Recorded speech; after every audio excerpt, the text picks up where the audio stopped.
5 beast girls competed to become his wife after one impossible awakening. 3 days earlier, he was only a lost hiker bleeding inside a cave. An earthquake had thrown him into a world of beast tribes and monsters. The Green Sparrow Tribe was starving, hunted, and about to lose its shaman. Then a sacred orb rejected every tribesman and chose the earless outsider. His modern knowledge became the cheat this primitive world never developed. He created fire, purified water, upgraded magic, and saved a dying warrior. Before the week ended, even starvation started collapsing beneath his inventions. The outsider woke with every muscle aching and darkness pressing against his eyes. Cold stone covered his back while bones and torn animal hides surrounded him. He remembered hiking through the mountains before an earthquake split the ground. Then the cliff vanished beneath his feet, along with everything he understood. Outside the cave, enormous trees rose above grass taller than his ankles. His equipment was gone, replaced by rough fur tied around his body. The oversized plants and gigantic bones destroyed his first comforting explanation. This was not the bottom of any normal mountain on Earth. A red-haired hunter charged toward him while shouting words he could not understand. She carried a sharpened spear and moved with frightening animal speed. Golden eyes watched him beneath to round tiger ears that twitched sharply. Fangs flashed when she realized the stranger understood none of her language. The tiger-eared girl grabbed his arm and pulled him down the mountain. When he slowed her, she simply lifted him over one shoulder. She ran across the steep trail as though carrying an empty blanket. During that terrifying descent, the outsiders saw horns, wings, ears, and tails. Every person belonged to some beast-blooded tribe he had never imagined. The hunter carried him toward a wooden platform surrounded by desperate villagers. An ancient shaman stood there, barely supported by a massive bone staff. The Green Sparrow Tribe had been driven from its homeland by enemies. Their old shaman had suffered a fatal wound during the Black Monkey attack. Without a successor, no new totem warriors could ever receive their power. That meant every death would permanently weaken the already starving tribe. The old man raised his staff despite the life draining from his face.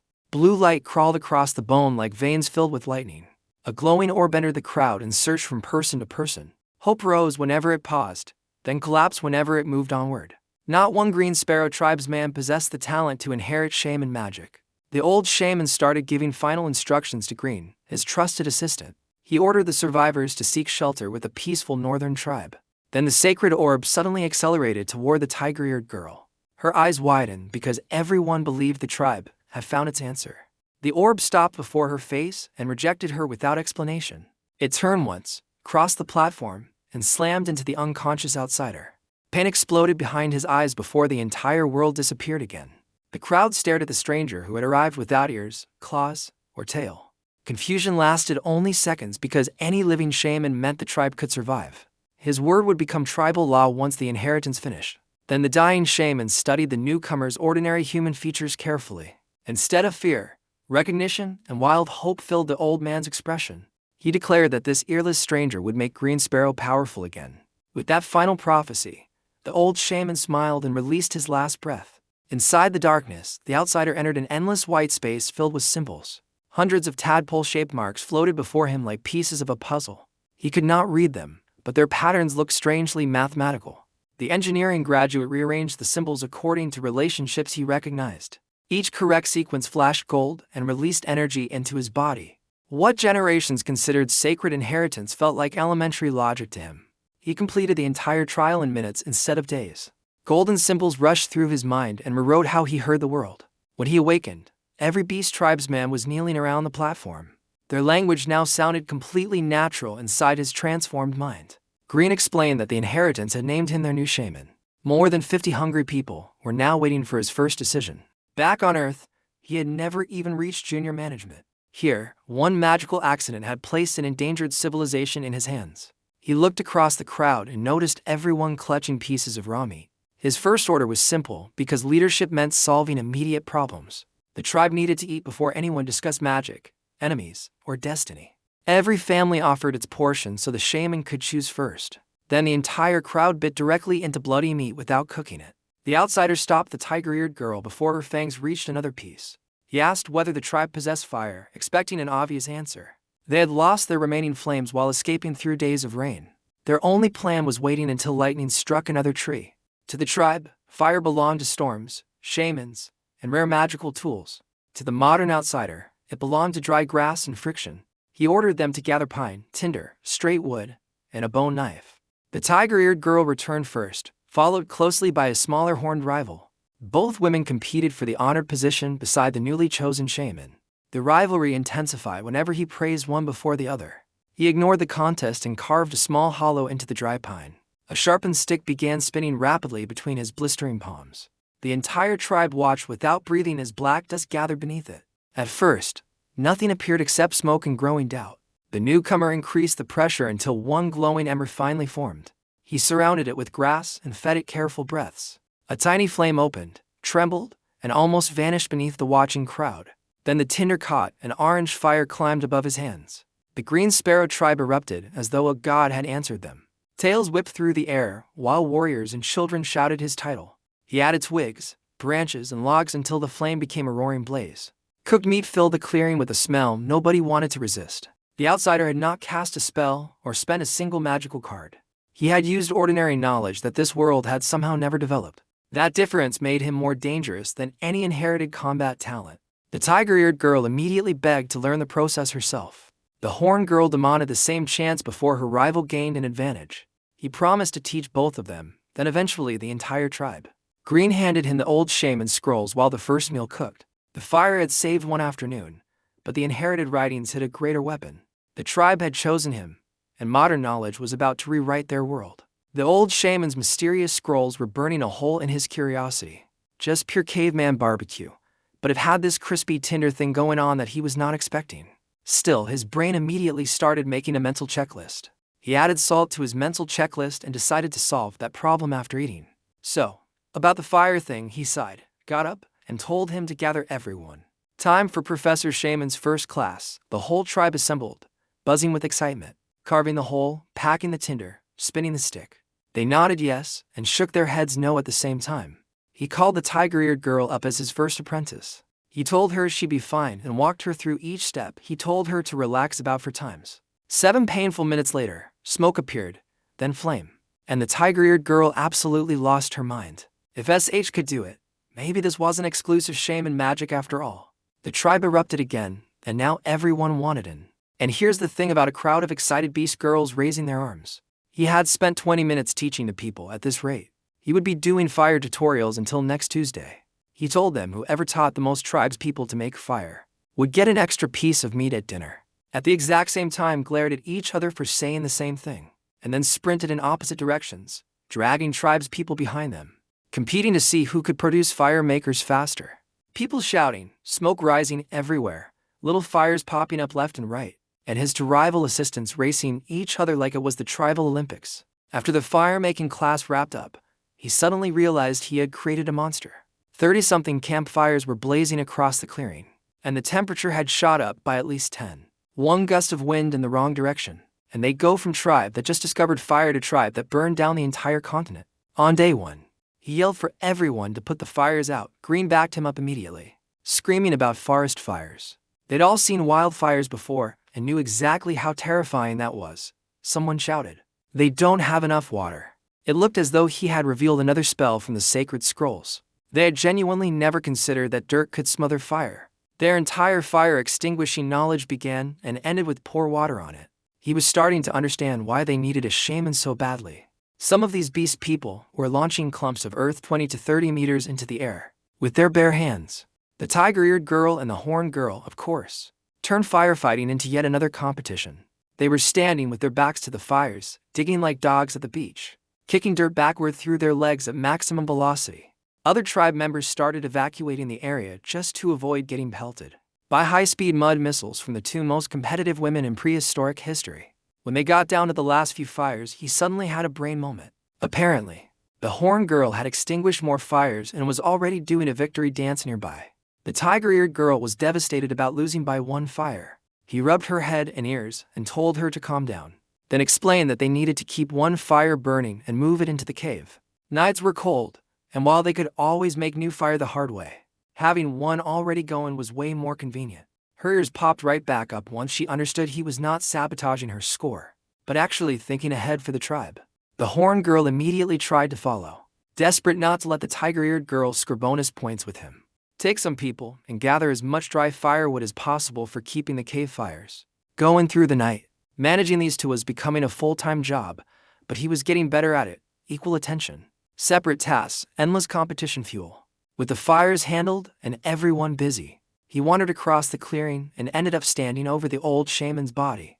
He stood there quietly for a while. He trusted him with his entire tribe's future without ever hearing him speak. Green came over and gently asked about funeral arrangements. Wait for the hunting party to return, then burn the body together. Nomadic tribes can't guard graves. The words barely left his mouth when a patrol guard at the shrine started screaming at the top of his lungs. The tribal chief and his warriors were finally coming home. Apparently, rule number 1 of hunting in this world: patch yourself up immediately so the blood smell doesn't lure bigger monsters back to camp. Leading the pack was the tribal chief Yenhu and Holy Mother of Protein. You looked like someone took a regular human, hit copy-paste on the muscle layer about 6 times, then slapped tiger features on top. He could crush your skull like a grape and he would not even notice energy. First thing Green did was count the hunters. Losing even one warrior apparently meant the tribe was that much closer to extinction. They were totem warriors powered by some kind of magical tattoo system that the shaman had to activate. Without a shaman, no new warriors could ever be made. Dead warriors meant permanent losses with 0 replacements. They'd gone north for 2 days looking for monster blood to save the old shaman. They only survived because of emergency magic bone tokens the old shaman had given them beforehand. The old shaman was dead. Yenhu's chest had glowed as he punched a tree hard enough to leave an 8-inch crater. He was screaming, blaming himself for not preventing the enemy attack, for not bringing back monster blood in time. Then he announced he was going to march back to their old homeland and fight the Black Monkey tribe to the death. Every warrior behind Yenhu immediately volunteered for the same suicidal revenge march. Green stopped them by announcing that the tribe had already found a new shaman. 16 massive warriors froze before surrounding the old assistant with desperate questions. Once Green finished explaining, hardened fighters began laughing, crying, and embracing one another. Their tribe could create future totem warriors again, which meant extinction was no longer certain. Then 16 pairs of warrior eyes turned toward the exhausted outsider approaching from behind. He answered their intimidating attention with the most awkward smile he had ever produced. Yenhu stepped forward and activated the crimson bird tattoo across his chest. Unexpected energy rose inside the outsider and formed an invisible connection to that glowing mark. The remaining warriors opened their garments and activated their own totem tattoos. Threads of shamanic energy linked the outsider to all 16 warriors at once. Every bird emblem brightened, confirming that the sacred inheritance had truly accepted him. Only a genuine Green Sparrow shaman could awaken those tribal connections. Yenhu dropped to his knees with tears streaming down his face and formally greeted the new shaman. The warriors introduced themselves one by one, including Yenhu, Sangshur, Mai Mao, and Hanya. While they were down there, he studied their tattoos. That must be the Green Sparrow totem the tribe was named after, but the quality varied wildly. Clearly, there was a ranking system. Deeper color and sharper detail meant stronger warrior. All this knowledge should have been handed down to him by the previous shaman during some kind of training period. He remembered the leather bag Green gave him earlier, the old shaman's final belongings. Right now, he had 16 starving warriors staring at him with cult member intensity. Yenhu's stomach answered before his mouth could. This 2-meter mountain of muscle turned bright red and stammered like a student caught cheating.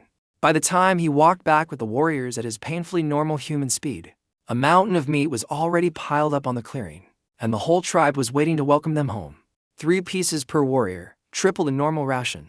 Because apparently maintaining magical tattoo powers burns calories like crazy, the warriors grabbed their portions and immediately started chomping into raw meat, like animals again.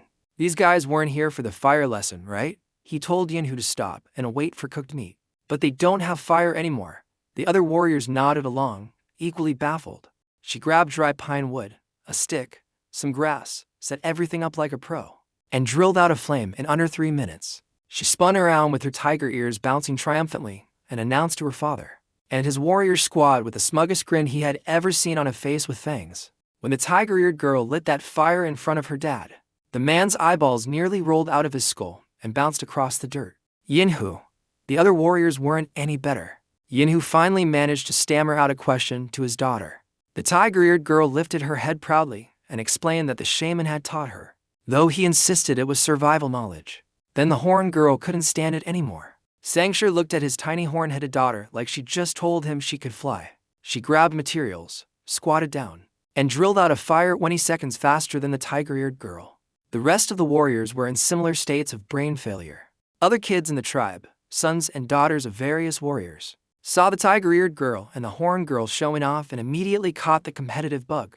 One after another, they started dragging wood over, squatting down, and drilling fires to impress their dads. She explained that the shaman had taught everyone that day. While new fires appeared across the clearing like sparks from a forge. 5 fires, 6 fires, 7 fires, the warrior's brain short-circuited.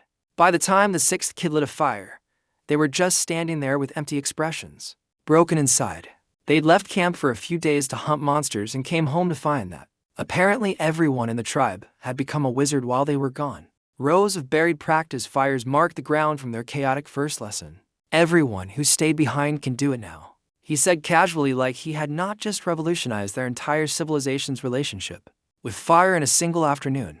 Green wandered over with this wistful expression, sighing about how he wished he could have shown off too. But they'd had to extinguish the fires before he got a chance. Then Sangshur asked the question that mattered. Could the warriors learn it too? Every single hunter locked eyes on him. Fire meant safety. Fire meant cooked food on hunting trips. Fire meant that when they camped at night in monster territory, they'd have a weapon that terrified almost every creature alive. Low-ranking beasts wouldn't dare approach a campfire. Before, they'd relied on rare magic bone tokens that old shaman had made to produce fire. But there were only a handful. If every warrior could just make fire with 2 sticks and some grass, everything changed. These scarred, battle-hardened men started jumping and screaming like kids who just found out school was canceled forever. Within minutes, 16 more fires blazed across the clearing. 16 enormous warriors danced around their personal campfires, hollering and chest-bumping like they'd each individually conquered death itself. He had to send Green out again to help kill most of the fires, before they accidentally torched the entire forest. Dry autumn air plus 30 campfires plus ancient woodland equal extinction level bonfire.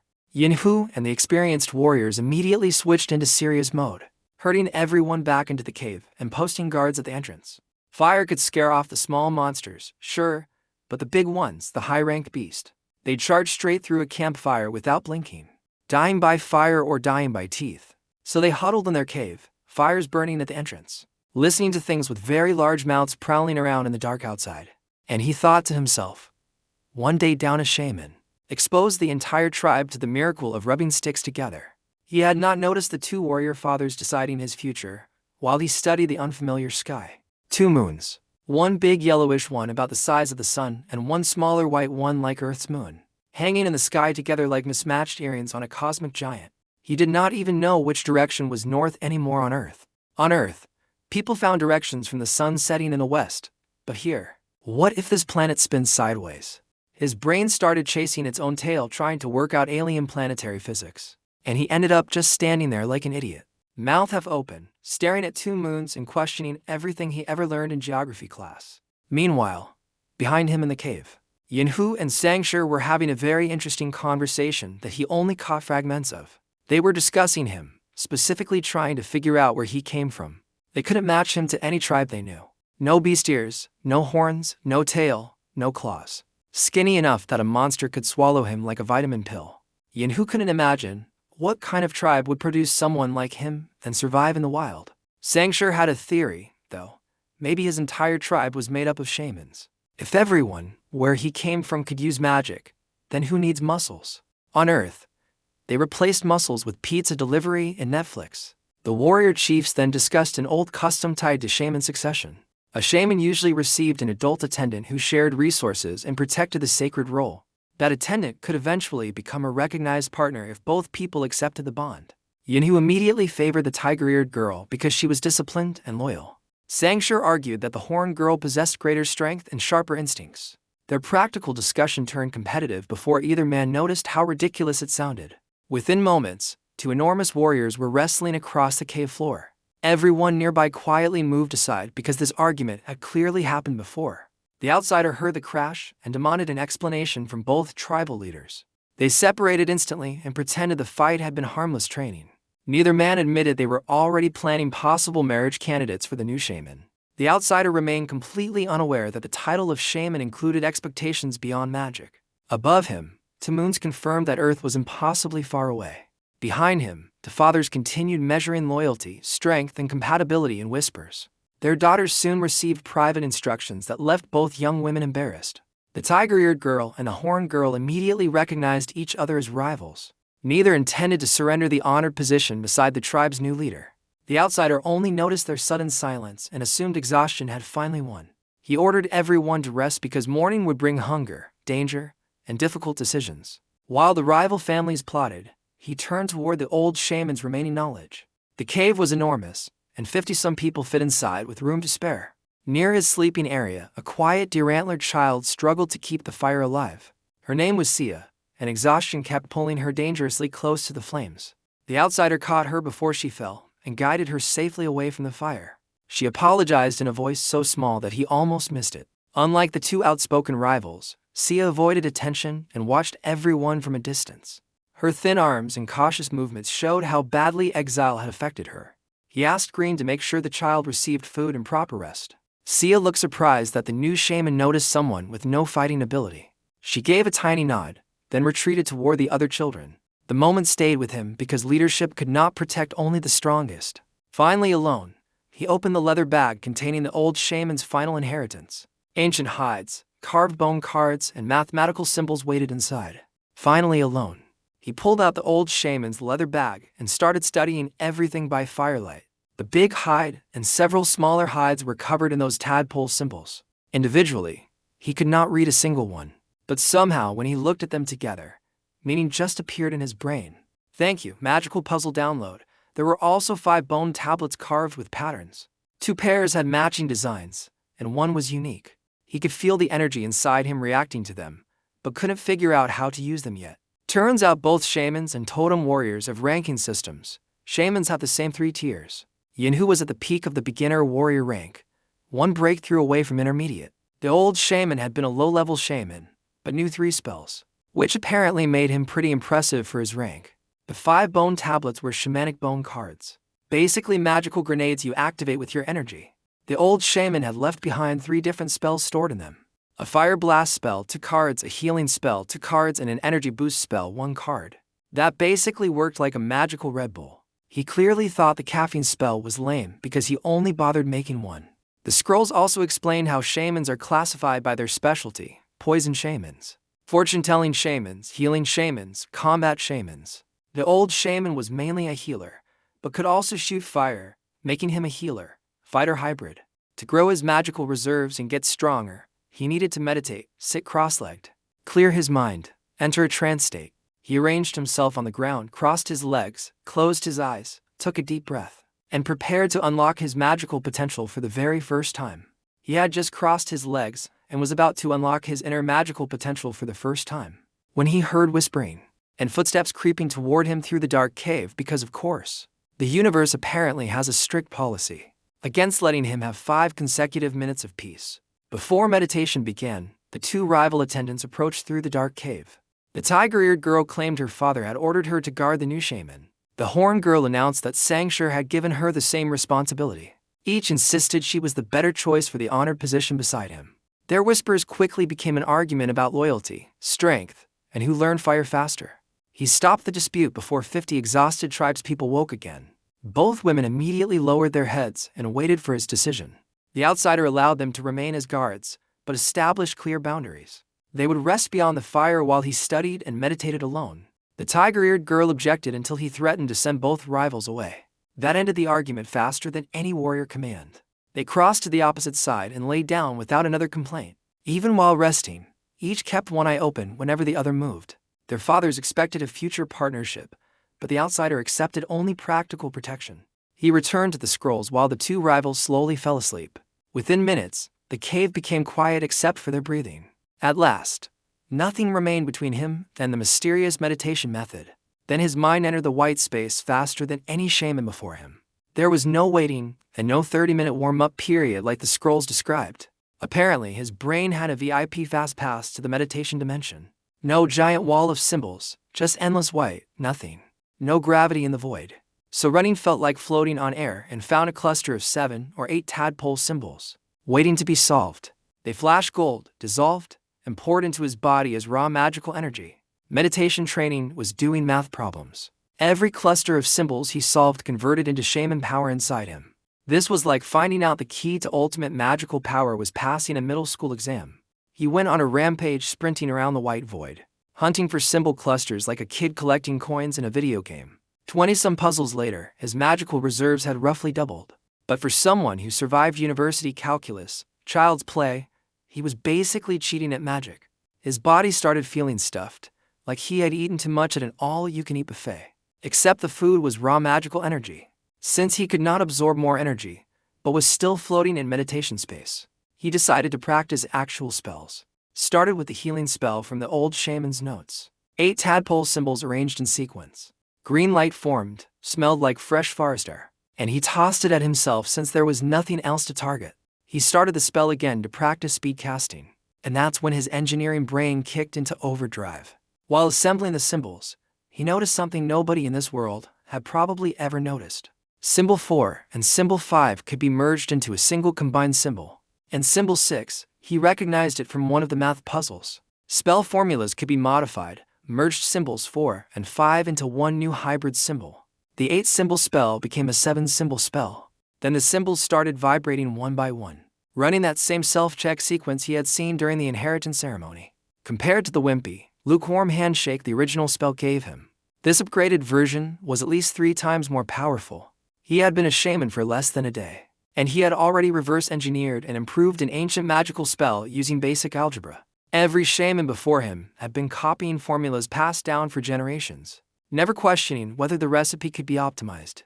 12 years of modern mathematics education and the audacity of an engineer who sees a system and immediately thinks, he can make this better. So, his big discovery about modifying spells sent his brain into hyperdrive. If merging symbols made the healing spell 3 times stronger, imagine what he could do with the fire spell. But if he compressed its 15 symbols down to fewer, stronger ones, giant fireballs, explosions, real wizard stuff, and the energy drink spell, maybe he could turn it into some kind of berserker boost that made warriors fight at 5 times their normal power. More symbols meant weaker spells that cost less energy. Fewer symbols meant devastating power, but drain you fast. Which meant theoretically if someone could compress a spell down to just 1 or 2 symbols, someone would basically be holding a nuclear weapon made of magic math. But his magic tank was running on fumes after all the experiments. He had to call it quits and save the fire spell and energy drink modifications for next session.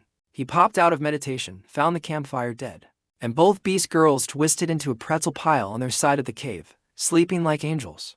The symbols inside meditation were about to turn modern mathematics into a form of magic nobody could recognize. Morning arrived after the campfire died and the cave temperature dropped sharply. The tiger-eared girl and the horned girl had moved closer during the coldest hours. One slept near his arm, while the other's horn pressed painfully against his ribs. He woke both guards before the rest of the cave became active. They apologized, explaining that instinct had driven them toward the nearest source of warmth. The outsider realized his newly gathered shaman energy had kept his body unusually warm. That internal heat was the first passive benefit his magic had revealed. The horned girl asked whether she could guard him again the following night. The tiger-eared girl immediately demanded equal consideration. He postponed the rivalry because Green was approaching with a solemn expression. The jokes and competition disappeared the moment everyone understood what came next. The Green Sparrow Tribe gathered outside for the old shaman's funeral. Even the 2 rivals walked behind their new leader without speaking. The outsider carried the responsibility of honoring a man he had never truly met. That man had spent his final strength choosing a future for everyone present. Now the tribe needed to survive long enough to prove his faith correct. Then what? Green came to get him, and the mood shifted completely. It was time for the old shaman's funeral. Everyone gathered outside in silence. The entire tribe lined up quietly, every face carrying the same grief. Even the tiger-eared girl and the horned girl dropped their usual chaos and walked behind him without a sound. At the end of the path, the warriors had built a wooden funeral pyre. The old shaman lay on top, still wearing that peaceful smile from when he died. Sangshur handed him a lit stick. He tossed it into the pyre, then Yinhu threw one in. Then Sangshur, then every warrior, then Green, then every single tribe member one by one. The flames grew with each stick. Flames slowly surrounded the man who spent his final breath protecting people he loved. Nobody spoke because no words could improve that farewell. After the old shaman's ashes scattered in the morning breeze, life moved on fast. The tribe split into their daily roles. Old folks watching kids, women fixing clothes and tools, and warriors gearing up for a hunt. Yinhu told him food and water were running low. 2 days of supplies left. Maybe 5 days remained if the hunting party returned with a good haul. 5 days of supplies formed the only barrier between the tribe and starvation.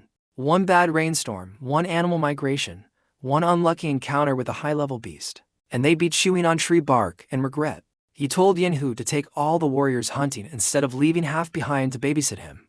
He flat out refused. The shaman's safety is more important, he argued, he reasoned.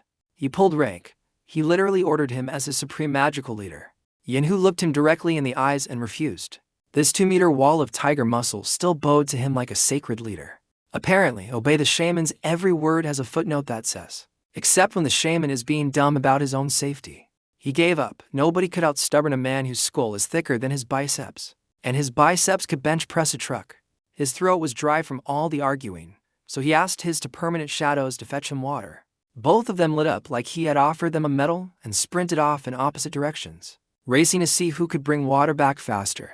They returned almost simultaneously, each proudly holding a stone bowl, eyes sparkling with pick his energy. He took both bowls, looked inside, and immediately wanted to cry. The water was cloudy brown soup with visible chunks of grit and sand floating around like tiny submarines. This wasn't drinking water. This was a science experiment. He asked if this was really what everyone in the tribe drank. They nodded like he had asked the dumbest question ever. Of course, what else would they drink? He dumped both bowls on the ground. The girls stared at the puddles like he'd just poured out liquid gold. Their faces went from confused to horrified when he explained that the water was full of invisible bugs, bacteria, parasites, things too small to see, but absolutely capable of making people very, very sick. Stomach pain, diarrhea, vomiting, even death if it built up long enough. The tiger-eared girl looked like she was about to burst into tears, stammering that she never would have brought him poison water if she'd known. The horn girl was shaking, swearing she'd rather die than let him drink bug water. Yinhu went pale as the danger became clear. If something happened to him from bad water, the tribe's future would be toast all over again. He shot both girls a death glare that made them shrink down to half their normal size. He calmed everyone down. He had not actually drunk any of it. Crisis averted, then he asked the obvious follow-up. Had anyone ever randomly gotten stomach aches, sudden sickness, unexplained fevers, people collapsing and foaming at the mouth? All classic symptoms of drinking unfiltered wild water full of bacteria and parasites for years on end. The color drained from all three of their faces simultaneously. Yeah, they'd seen every single one of those symptoms before. They never connected it to the water. And right on cue, as if the universe had been listening to his lecture and decided to provide a live demonstration, someone came sprinting over shouting that little Sia, the deer-antler girl, had collapsed in the cave clutching her stomach. He ran to the cave and found her curled up on the ground rolling around in pain, face white as paper with a knocked-over stone bowl beside her. Classic case, she chugged too much raw water and her body was fighting back. He checked her over quickly. No signs of anything worse than a bad stomachache. She'd be fine with rest and no more unboiled water. But this was exactly the wake-up call he needed. Teaching these people fire was step 1. Step 2 was going to be convincing 50 beast people that the water they'd been drinking their entire lives was slowly poisoning them, and that the guy who showed up yesterday unconscious on the tiger-eared girl's shoulder somehow knew more about survival than generations of wilderness-dwelling warriors. Being a shaman was turning out to be less mystical magical leader and more one-man public health department, desperately trying to keep everyone alive long enough to learn basic hygiene.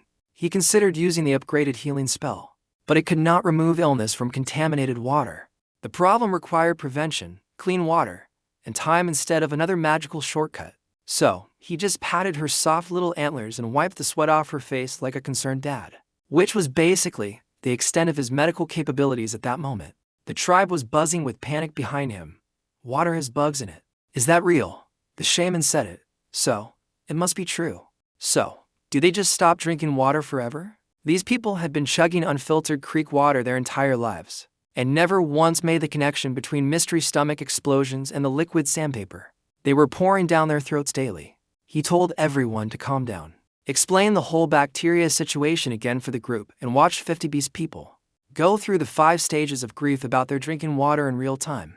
Then came the million-dollar question from Yinhu. So, how did they drink water then? Every single pair of eyes in the tribe locked onto him, like he was about to announce the meaning of life. He grinned. Time to build something. He sent Yinhu to chop a section of bamboo. The bamboo in this world was wider than tree trunks found on Earth. This world's bamboo was 2 meters wide, 2 meters. Each stalk was a hollow tree trunk. Yinhu grabbed a stone axe, walked off casually, and came back carrying a 7M log on his shoulder like it was a pool noodle. When he dropped it on the ground, the earth actually dented several centimeters. He had to recalibrate his understanding of bamboo and heavy at the same time. He sent the tiger-eared girl to collect leftover charcoal from yesterday's barbecue fires. The horned girl immediately materialized at his elbow, shaking his arm, demanding her own assignment before the tiger-eared girl could get a head start. He sent her for clean sand and small stones. Both girls vanished with their respective squads like competing relay teams at the world's most primitive Olympics. Once everyone brought back their materials, he directed Yinhu to cut 3 sections from the bamboo, top, middle, and bottom, each a different diameter, so they'd stack inside each other like nesting cups. He carved drainage holes in the bottom of each section, and then he had the tiger-eared girl layer charcoal inside the bottom piece, and the horned girl pack sand and pebbles into the middle and top pieces.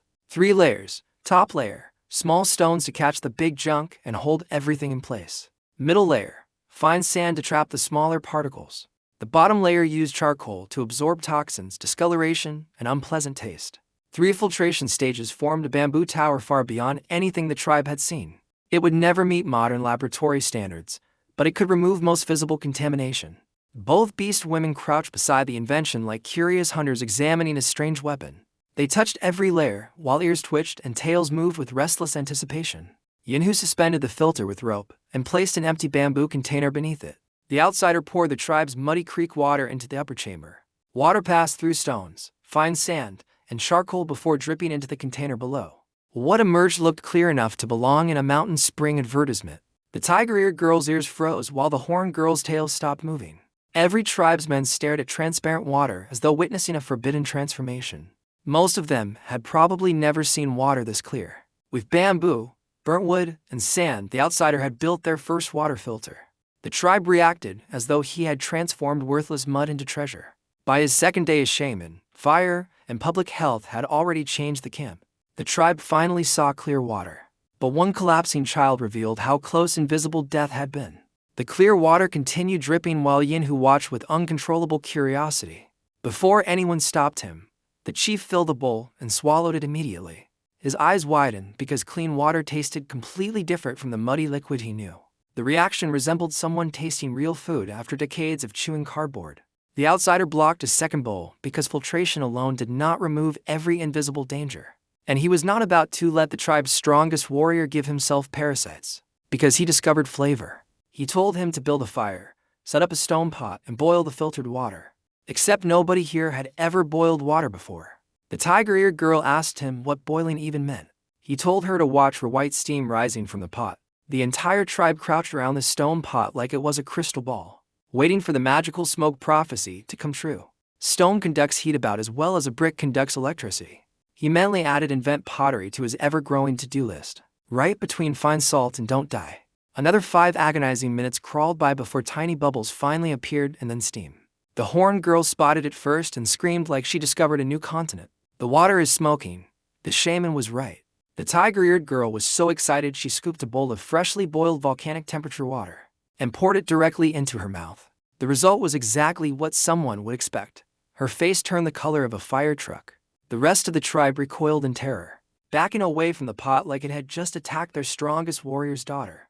The horned girl, trembling, asked him if the water was poisonous. He wanted to lie down on the ground and stare at the sky for a very long time. These people had never encountered hot liquid in their lives. They understood fire. They understood cooking meat over fire. But the idea that water could also become hot, that the same heat that cooked their dinner could also make water dangerous to immediately chug, had simply never occurred to a single person in this entire tribe. He was raising 50 giant toddlers with superhuman strength and animal ears. He explained with the patience of a kindergarten teacher on his last nerve that boiled water was hot, just like freshly cooked meat was hot, and you just had to wait or blow on it. He demonstrated by scooping a small bowl, blowing on it for a bit, then told the horned girl to open her mouth. She looked confused, but obeyed without hesitation.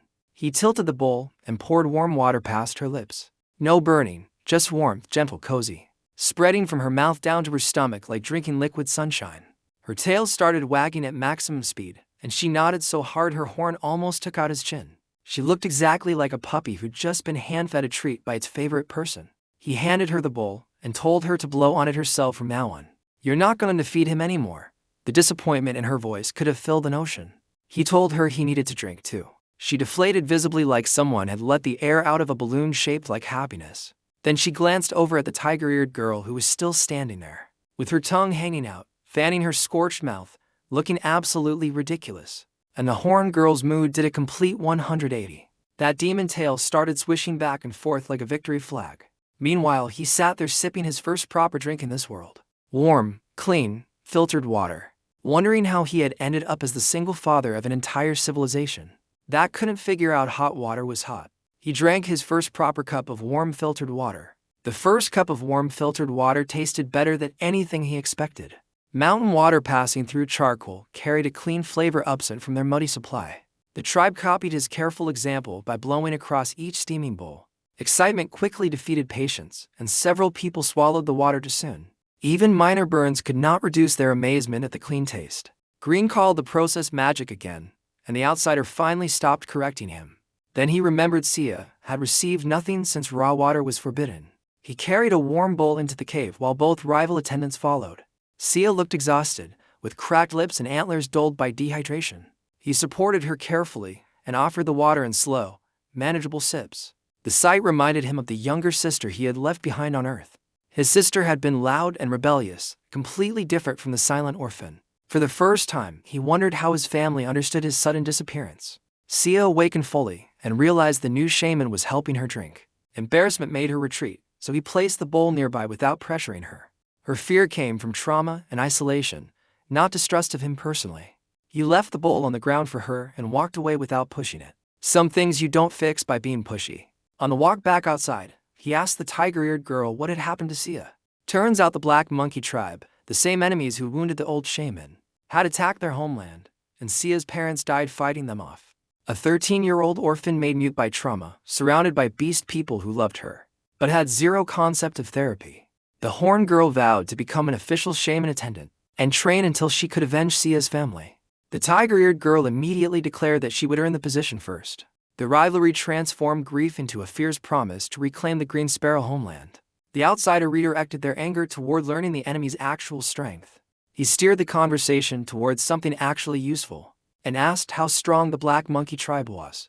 They have many, many people, the tiger-eared girl said, waving her hands around vaguely. He asked how many was. She kept gesturing bigger and bigger circles in the air, stammering, completely unable to put a number on it. That's when it smacked him in the face. Green's counting method was going 1 to 10, then starting over. They had no math, no number system beyond what their fingers could handle. His mortal enemy had an army of unknown size, and his own people couldn't even tell him whether many meant 200 or 2,000. Add invent math education to the list right after pottery, salt procurement, and somehow not getting eaten by monsters in his sleep. So, he needed to figure out the enemy's numbers. But his people couldn't count past 10 without starting over. He squatted down, drew a circle in the dirt, and told the tiger-eared girl, "This circle equals their tribe's population. Now draw how many circles the Black Monkey Tribe has." Brilliant move in his own estimation, making math visual for people who've never heard of math. The tiger-eared girl grabbed the stick, thought hard, and drew 7 circles. Then the horned girl snatched the stick away and added half a circle. 50 people times 7.5 equals 375. Nearly 400 enemies in a world where bronze hasn't been invented yet. 400 warriors might as well be 400 tanks. No wonder both girls looked like someone had stepped on their tails. Whenever the Black Monkey Tribe came up, the Green Sparrow Tribe was outnumbered almost 8 to 1 by the enemies, who had stolen its homeland. What a beautiful situation he had inherited. The tiger-eared girl nervously asked if he thought the enemy was too strong. The horned girl puffed out her completely flat chest and declared that if the Black Monkey Tribe attacked, she'd personally carry him on her back and run away. Not fight, not defend. Grab him and sprint. He was a 21st century college graduate. Their blind faith in him was both touching and terrifying. The tiger-eared girl melted into his hand, purring. Both rivals again asked to become his permanent attendant, each refusing to let the other gain ground. Back at camp, the water situation hit him like a brick. The filtered water was already gone. Every drop. And when he asked why nobody made more, Yinhu explained that water was precious because their only source was a river far from camp, surrounded by monsters. Only totem warriors could go near it without becoming lunch. Every cup of water the tribe drank had to be escorted back by armed guards, through beast-infested forest. He walked around camp and realized the ground was too dirty. The water crisis needed fixing now. He told Yinhu to take him to the river so he could see it himself. Yinhu's face went white. The entire tribe begged him not to go. "You're their only shaman." A tribe that keeps its shaman locked in a cave forever isn't a tribe that survives. It's a tribe that slowly dies of thirst while its leader sits safe and useless behind stone walls. Water is more important than food, more important than safety, more important than anything. Without solving the water problem, they'd never grow, never get stronger, and never take back their homeland from the Black Monkey tribe. Yinhu stared at the ground. The silence hung in the air, while 50 beast people wrestled with the question of whether letting their irreplaceable shaman walk into monster territory was worth the chance of never being thirsty again. What happens when the warriors are out hunting and a monster attacks the camp? Yinhu's face went white. Their whole tribe reduced to a beast buffet while the warriors were miles away chasing dinner. Yinhu agreed to take him to the river on the condition that he stay glued to the warriors and don't wander off. His magical combat abilities currently consisted of one upgraded healing spell and a lot of confidence. Not exactly a toolkit for surviving monster country alone. Yinhu shut them down so hard his tiger ears stood straight up, and both girls shrank to half their size. Not a chance, he told them they had a critical mission. They headed out Yinhu on point, to warriors flanking him in a protective sandwich. Every tree was at least 20 meters tall. There were trees that only grow in humid subtropical valleys right next to trees that belong in frozen Siberian mountains. On Earth, these species couldn't exist within 1,000 miles of each other. The warriors were wound tighter than guitar strings the entire march, flinching at every rustling leaf and snapping twig. Today, they were escorting their irreplaceable shaman through monster-infested wilderness, and the stress was practically vibrating off their bodies. After half an hour, the canopy became thick enough to swallow most daylight.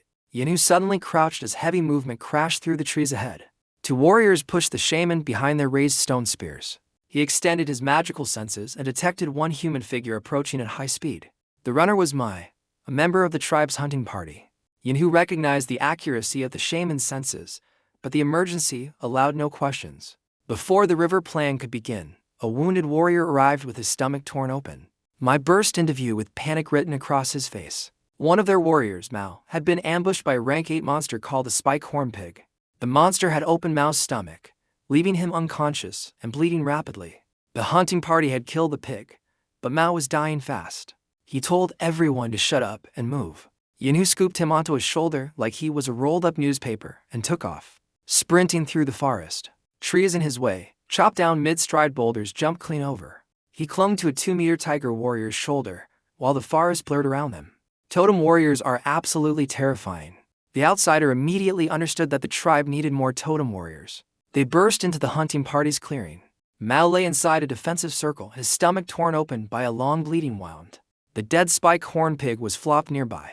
At least they got revenge. Everyone's eyes were red, jaws clenched, trying not to cry while watching their brother die. Sangshur held Mao's hand while the wounded warrior spoke about Sia. Mao had protected the orphan since her father died during the Black Monkey attack. With his remaining strength, he asked Sangshur to continue that responsibility. He wanted Sia fed, protected, and given a useful place within the tribe. Even while dying, Mao worried more about the child than himself. That loyalty struck the outsider harder than any speech about tribal honor. These supposedly primitive people carried responsibility with extraordinary seriousness. Sangshur noticed the arriving shaman and immediately condemned the dangerous escort decision. His anger targeted the warriors who had allowed their irreplaceable leader into monster territory. Mao was still bleeding, yet everyone remained terrified of losing another shaman. Their protective instinct had overwhelmed their ability to prioritize the immediate emergency. The outsider ended the argument and moved directly toward the wounded man. Meanwhile, Mao's eyes were closing.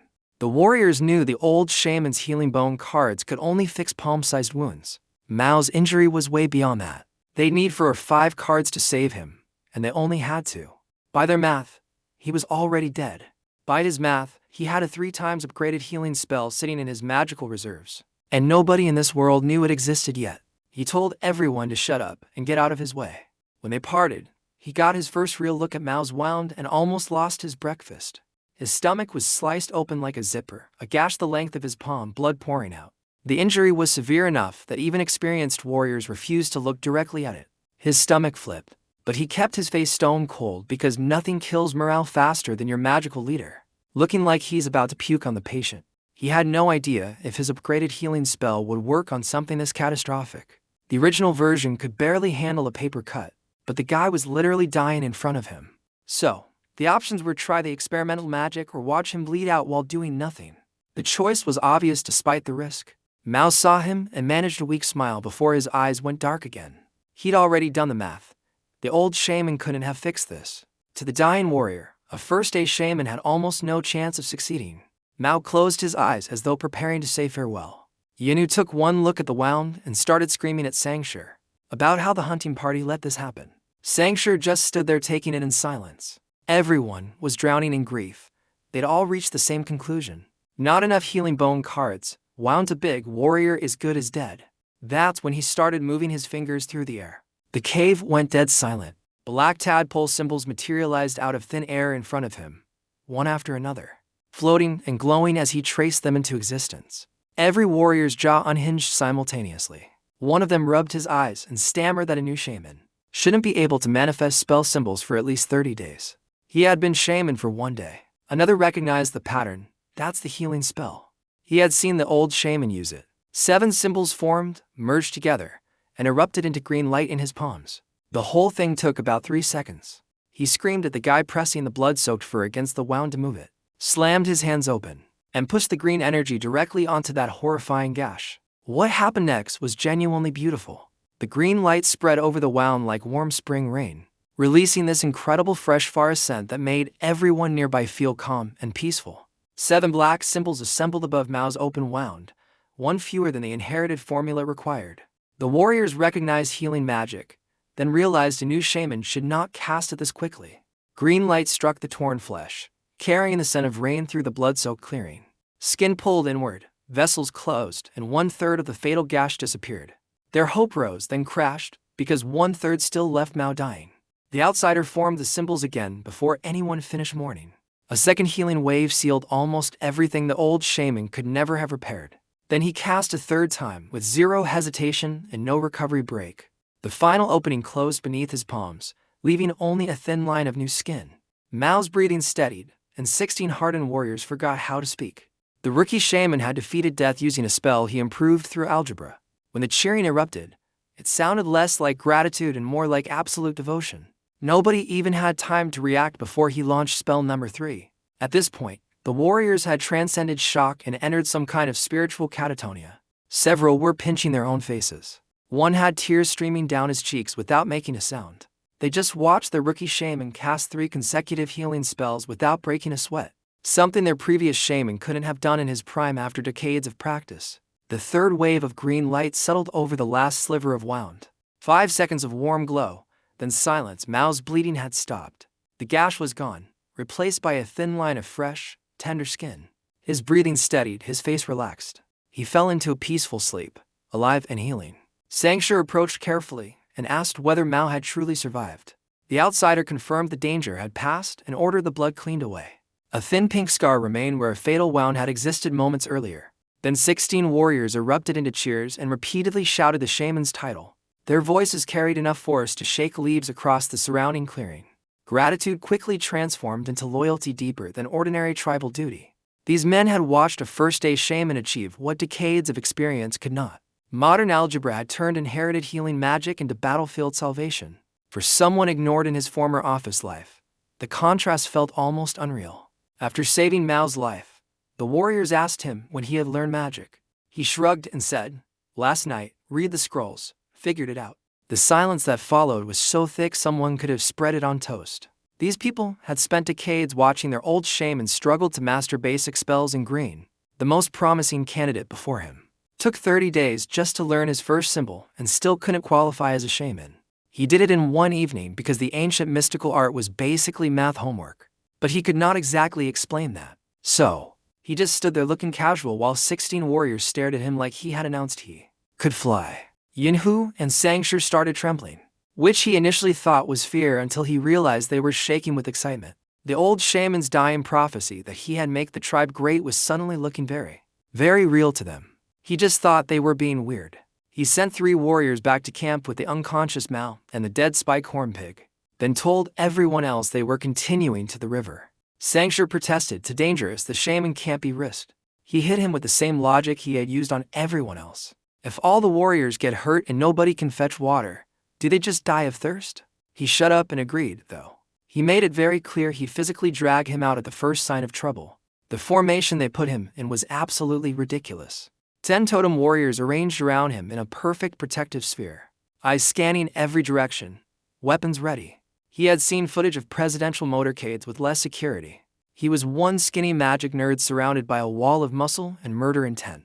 Nothing was getting within 50 meters of him without being turned into confetti. Half an hour of tense hiking later, he heard running water. Saving Mao proved his magic, yet the monster-filled river still guarded the tribe's survival.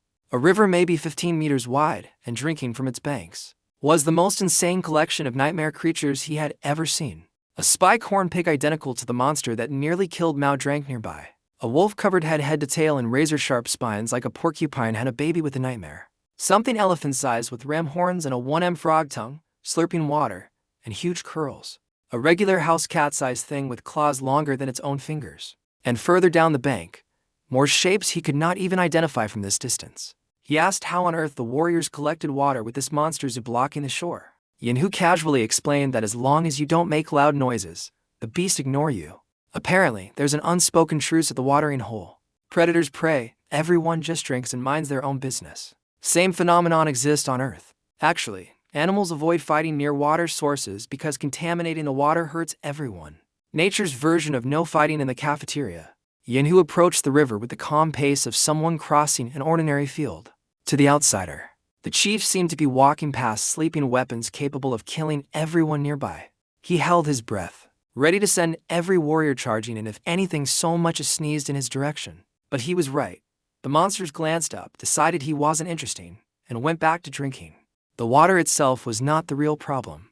The true problem was reaching it without an armed escort every single time. That challenge required a permanent solution rather than another dangerous trip. Yinhu walked right up to the river like it was no big deal. And the nearest monster, some terrifying thing that could probably bite a man in half, just glanced at him, huffed. The creatures shuffled aside and returned to drinking without challenging them. Drinking like a grumpy neighbor making room in a shared water fountain. He could not believe his eyes. For a second, he forgot he was in monster-infested prehistoric fantasy land and thought he was watching polite strangers at a park. Then a fish jumped out of the water and his entire brain rerouted. A fish half a meter long launched from the river like a silver missile. He grabbed Sunshire's arm and asked if this river had fish. He stared at him blankly. Fish? What's a fish? He pointed at the next one that leaped out. That thing right there. He nodded slowly. Oh, those are double whisker river beast. Lowest rank monster. Level 9.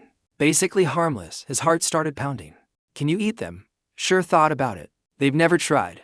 But they're not poisonous. So, probably that was all he needed to hear. His brain exploded with possibilities. Fishing nets, fishing lines, traps, they smoking, drying, salting.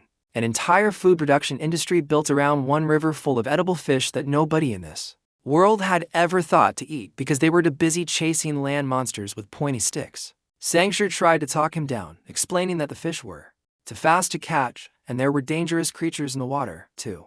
Something called a sharp-toothed river beast that sounded exactly like a crocodile. He waved him off with a grin that probably looked slightly unhinged. If the fish are edible, the food problem is solved. And while they're at it, the water problem, too. It looked as though he just told these warriors they'd won the lottery, inherited a kingdom, and discovered immortality all at the same time. Every single one of them started shaking, not from fear, but from pure overwhelming joy they physically couldn't contain. Sangshur's voice was trembling so hard he could barely form words. Is this real? Both problems? Food and water? He nodded. Absolutely real when Yinhu came back with his water bucket and saw his entire squad vibrating like tuning forks. He had no idea what happened. Someone explained. His eyes went wide as saucers. His face turned bright red and he opened his mouth to let out what was clearly going to be the most triumphant victory scream in the history of primitive mankind. Their Green Sparrow Tribe is going to Sangshur's hand slammed over his mouth, so fast it made a clapping sound. Sangshur covered Yinhu's mouth before the chief's victory shout attracted every monster nearby. Yinhu nodded frantically, and even after Sangshur let go, he kept his own hand clamped over his mouth because he didn't trust himself not to scream again. Beautiful, he told everyone to grab water and move out before they caused an incident.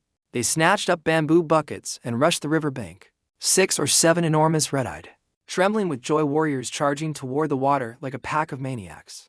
The monster that had politely made room for Yin, who earlier looked up, saw the incoming stampede of clearly unhinged humans and made a very wise decision. It quietly walked another 15 meters away without making eye contact.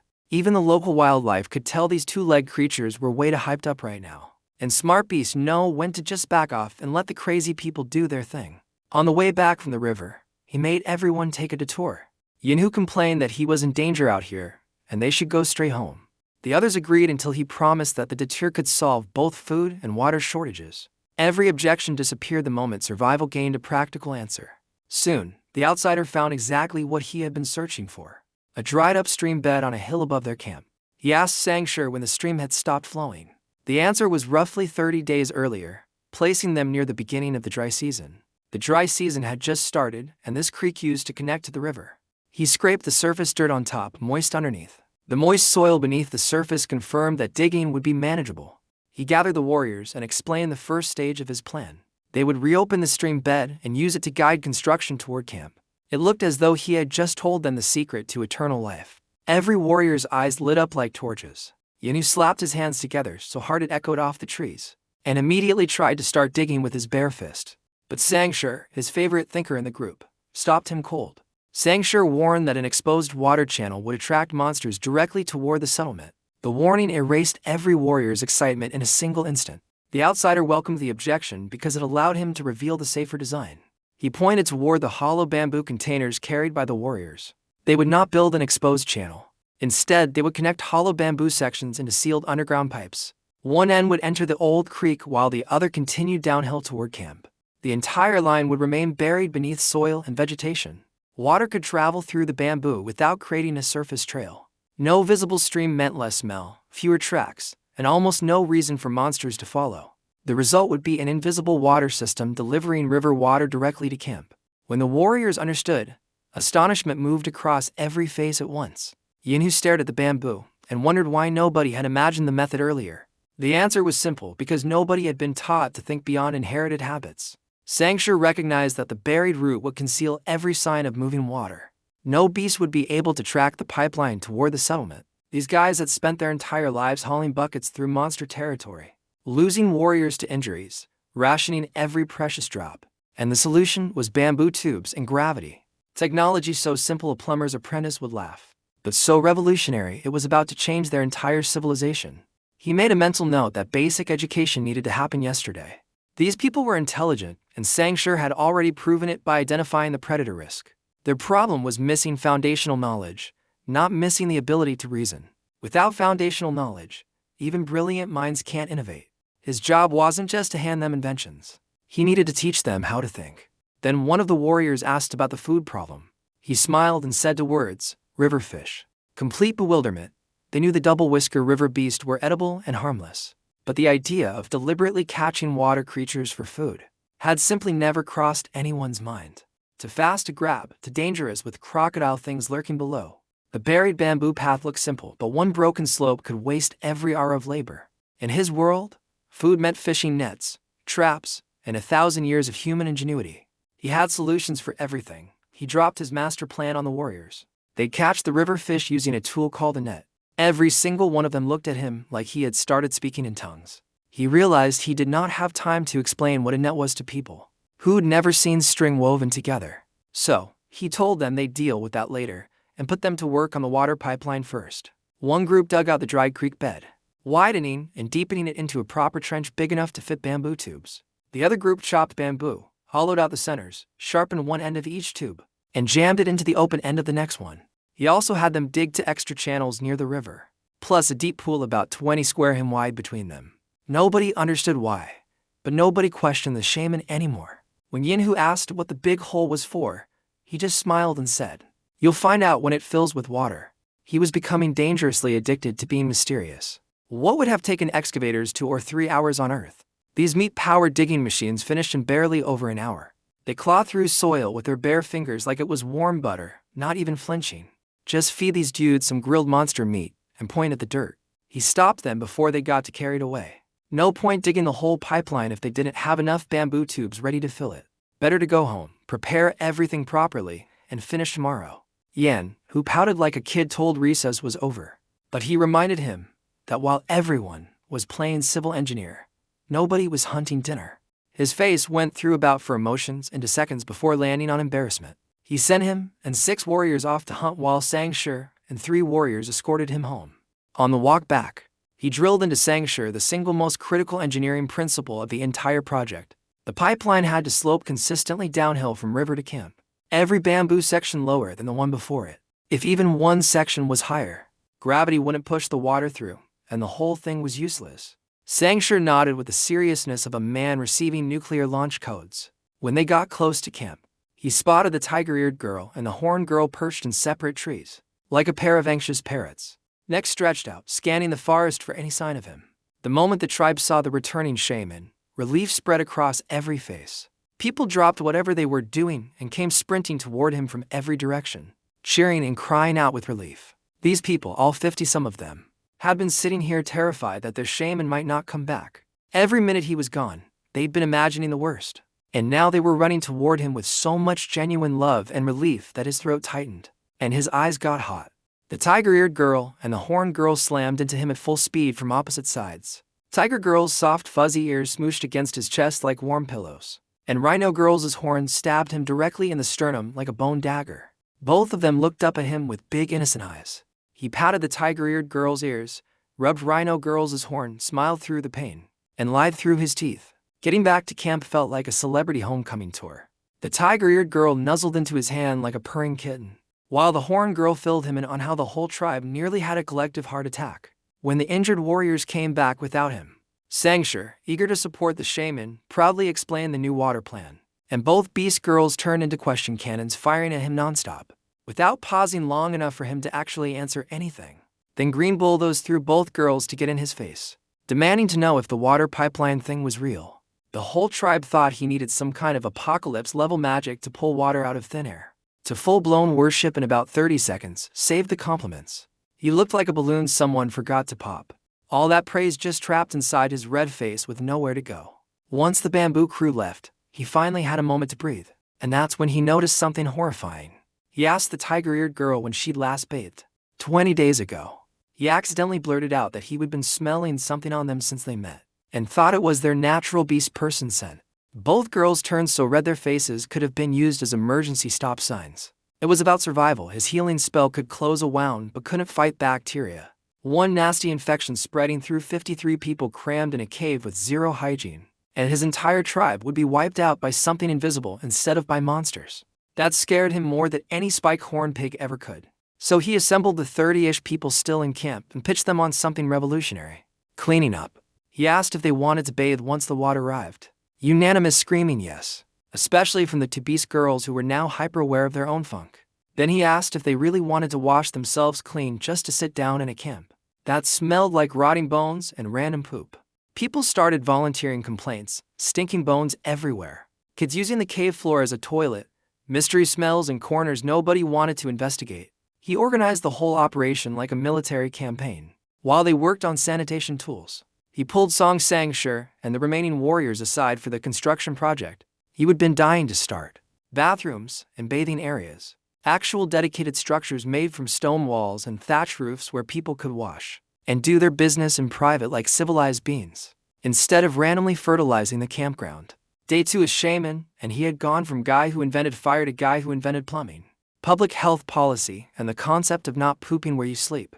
His civilization speedrun was accelerating, and he had not even gotten to fishing nets yet. Sangshur asked him what a toilet was. He had to explain to a grown warrior that it's a place specifically for pooping and peeing. The fact that this concept was brand new to him explains so much about why the camp smelled like a war crime against nostrils. Kids, adults, everyone had just been dropping bombs wherever they felt like it. He picked a corner of the clearing far from where he planned to eventually build houses and put everyone to work. 20-some people plus a few warriors hauling giant stone slabs around like they were cardboard boxes. Within an embarrassingly short amount of time, they had for complete structures to toilets and to bathing rooms, all with stone walls, thatched roofs. The structures carried a rough style best described as primitive construction, shaped by urgent necessity. He even dug proper waste pits underneath the toilets. Then he made his first cultural policy mistake. He carved the Chinese characters for male and female on the walls of the respective facilities. One problem: nobody could read. He had forgotten again that he was governing a population with a 0% literacy rate. Everyone stood there squinting at his beautiful calligraphy with the confused intensity of dogs watching a magic trick. Green admitted that nobody understood the writing carved above the entrances. They feared the symbols were sacred commands, especially after Sancture threatened punishment for entering the wrong room. That anyone caught in the wrong bathroom would lose a finger. But maybe let's not amputate over a bathroom mix-up. Hung one stick above the men's doors and 2 sticks above the women's doors. The tribe celebrated as though he had solved world hunger, instead of merely labeling the correct restroom. Then he made an announcement that was far less popular. The 2 characters on the wall were the beginning. Literacy was mandatory for the tribe's future. The tiger-eared girl and the horned girl immediately latched onto his arms, begging him to cancel homework before it even started. He shook them off and told them this wasn't negotiable. If they wanted to grow strong enough to crush the Black Monkey tribe, they needed brains, not just muscles. It took humanity 10,000 years to crawl from primitive society to feudal society on Earth, and he was not about to let his tribe repeat that timeline. Future expansion would bring new people into the fold, and nobody could hold a growing nation together with fist alone. You need shared knowledge, shared language, shared identity. Tiger Girl's ears wilted like dying flowers. The horned girl's tail went completely still for the first time since he had met her. The entire tribe looked at him like he had just announced mandatory dentist visits. Apparently, the one thing scarier than monsters, starvation, and enemy tribes combined was the prospect of learning to read. When he found out he wanted to teach everyone to read, he panicked and tried to talk him out of it, assuming he meant Shaman's script, which he personally spent a month failing to learn before giving up entirely. This was a completely different writing system that anyone could pick up. His brain did a full 180 so fast he was surprised his neck didn't snap.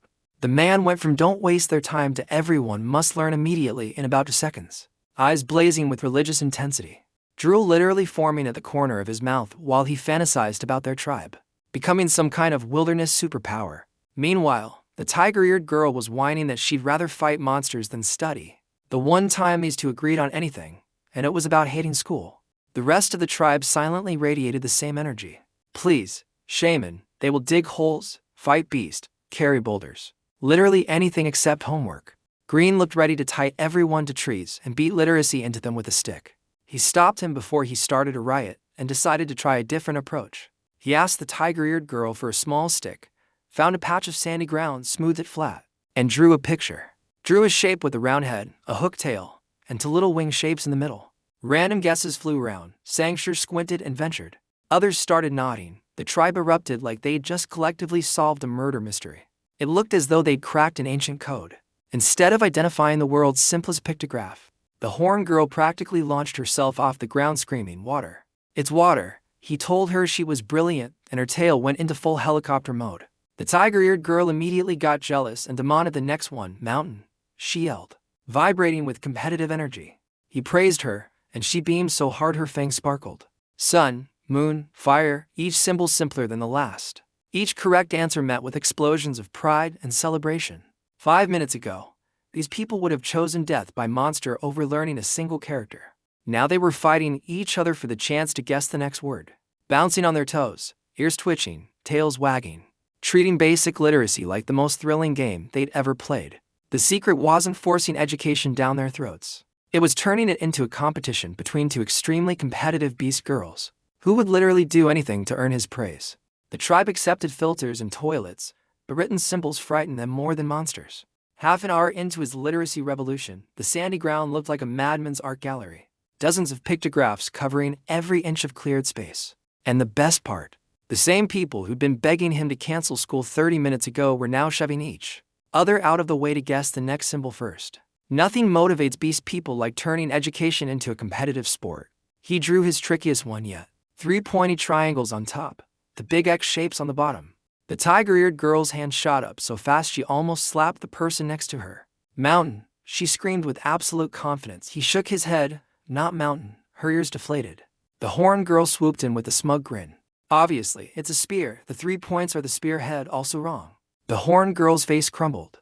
The tiger-eared girl immediately pounced on the opportunity to mock her. "How is that a spear? Spears have 1 point. Genius," the horned girl fired back. The tiger-eared girl mocked her rival, and the puzzle disappeared beneath another argument. Nobody else solved the compound symbol, and Green eventually admitted defeat. The outsider felt disappointed because the class still treated every shape as one isolated idea. Then a tiny voice rose from the back of the gathered tribe. Sia stood half-hidden behind taller adults, one trembling hand raised carefully. She was still pale from illness, but determination had replaced some of her fear. Every face turned toward her, immediately making the shy child regret speaking. Her cheeks reddened as she tried retreating into the tightly packed crowd. There was nowhere to hide, and panic began building behind her eyes. The outsider softened his voice and invited her to continue without pressure. His calm attention gave Sia enough courage to attempt the answer. She explained that the drawing represented two connected ideas rather than one. The crowd reacted with confusion because every previous symbol carried one meaning. Sia began doubting herself when skeptical whispers spread around her. The outsider stepped closer and assured her that uncertainty was not failure. He asked her to explain what each part of the drawing represented. The three upper triangles looked like flames, while cross lines below resembled wood. Together, those separate images created the meaning of a campfire.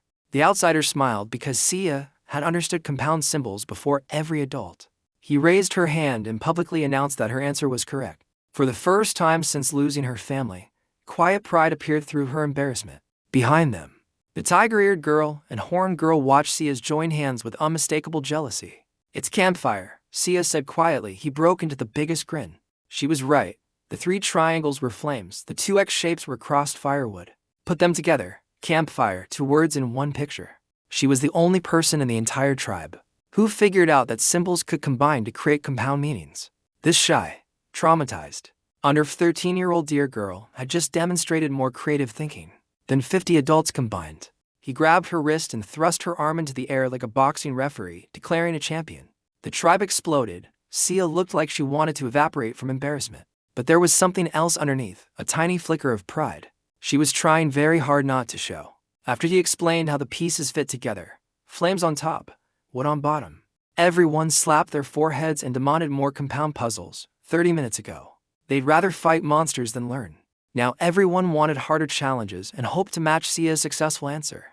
Meanwhile, Sia stood off to the side, still red-faced, quietly flexing the hand he had held, staring at her own palm like it contained a secret only she could feel. His literacy class was a smashing success. The trick was using Oracle Bone script, ancient pictographs, where each character literally looks like the thing it represents, instead of cramming complicated modern Chinese down their throats. He started with cave paintings that had graduated to alphabet status. Bird looks like a bird, water looks like waves, mountain looks like peaks. Even people who swore they'd rather wrestle monsters than study were now physically fighting each other for the chance to guess the next symbol. He had accidentally invented the world's first game show, and the prize was his verbal approval. He wrapped up the lesson before everyone's brains overheated. Too many new symbols in one sitting, and they'd start mixing everything up. Told Green to carve all the characters onto stone tablets so people could study anytime. That old man was practically vibrating with excitement about becoming the tribe's first librarian. Then he made a decision that caused more political drama than he expected. He noticed little Sia, the deer antler girl, struggling to carry firewood on arms thinner than the stick she was hauling. She'd just proven she was the smartest person in the tribe by being the only one to crack the compound symbol puzzle.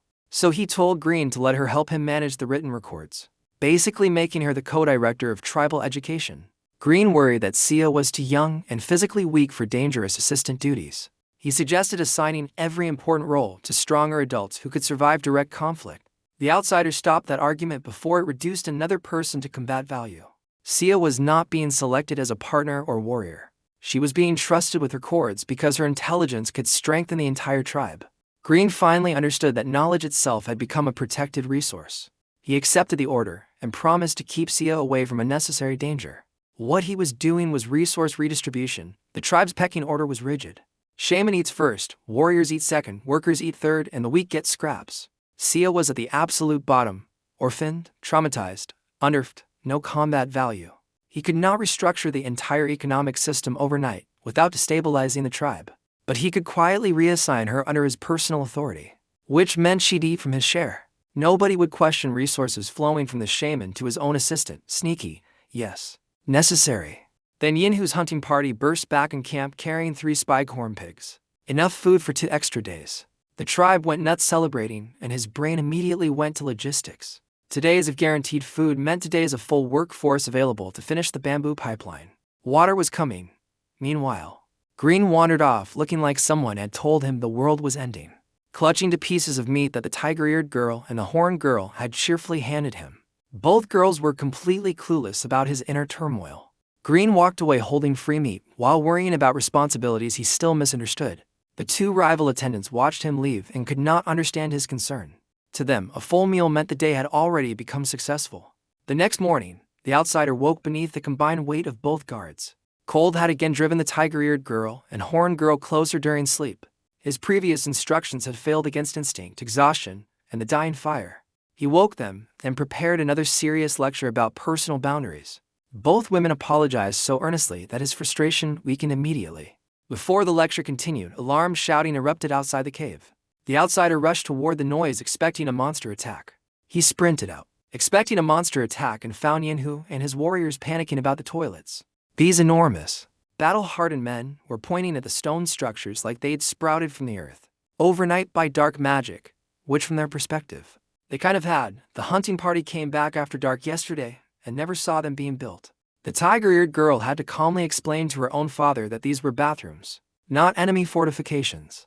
Once the warriors finally noticed the camp was clean and didn't reek like a sewer anymore, they started marveling at the transformation like tourists visiting a renovated hotel. Then one warrior pointed out that he could still smell something terrible.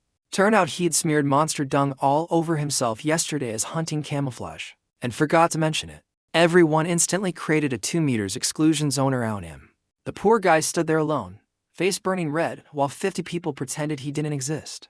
He channeled everyone's energy toward the pipeline project, split the workforce strategically. Warriors handling the dangerous sections near the river where monsters lurked. The tiger-eared girl and the horned girl, leading the civilian crew on the safer stretches closer to camp with a warrior escort just in case. Even the elderly and children got jobs because this was survival, not summer camp. Everyone works. Everyone eats. He kept Sia, the deer-antlered girl, behind in camp, which made her feel guilty about not doing heavy labor. He could read it all over her face. Original humans wore their emotions like neon signs. He told her he had something more important for her, finding vines. Every type of vine she could get her hands on. She looked at him with the world's most adorable confused expression. Tiny question marks practically floating above her antlers. See, his real plan was the fishing net. This single invention was going to transform everything. Nets could catch fish in the river, snare birds from the sky, and create traps that would let warriors capture monsters without risking their lives in direct combat. Picture it. Lure a beast onto a hidden net, warriors yank it tight from all sides. Monster goes nowhere, fewer injuries, more food, safer hunting. Revolutionary. The problem was materials. He had inspected every vine the tribe currently used, and they were all garbage for net making. Too stiff, too brittle, snap the second you try to knot them. He needed vines that were flexible, strong, and fresh enough to be woven and tied without cracking. Finding the right species meant collecting samples of everything available and testing them one by one. Saya didn't understand how random jungle vines could solve a food crisis, and he could not explain the entire concept of fishing technology to a girl who'd never seen a net. So he just rubbed her little deer antlers, which had this amazing texture. Smooth but slightly bumpy, weirdly satisfying to touch, and told her to trust him.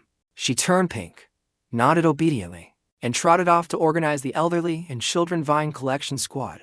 Meanwhile, his brain was running at full speed. The pipeline would bring water. The net would bring food.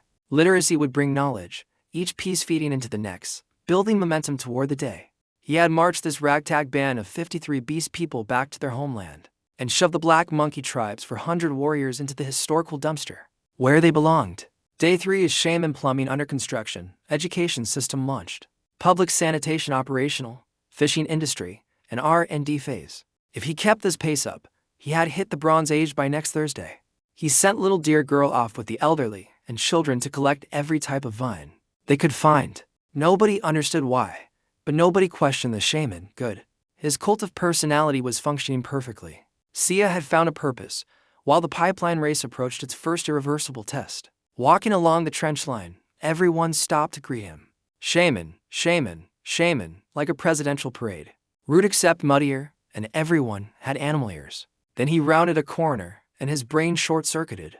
A wall of dirt was erupting 30 meters into the sky like a brown geyser. The noise was thunderous. He squinted through the flying mud and discovered the source. The tiger-eared girl, the horned girl, and several warriors were bent over with their backs to the trench, blasting soil between their legs at terrifying velocity. They looked exactly, and he mean exactly, like dogs digging at a beach. Just full-speed reverse excavation. Dirt fountaining behind them in massive arcs, tails and ears flopping everywhere. He coughed loudly. The tiger-eared girl popped up instantly, face smeared with mud, beaming like sunshine. "Oh, you're here." Everyone stopped their canine impersonation and waved at him with filthy hands. He asked why nobody was using shovels. They stared at him like he had suggested breathing underwater.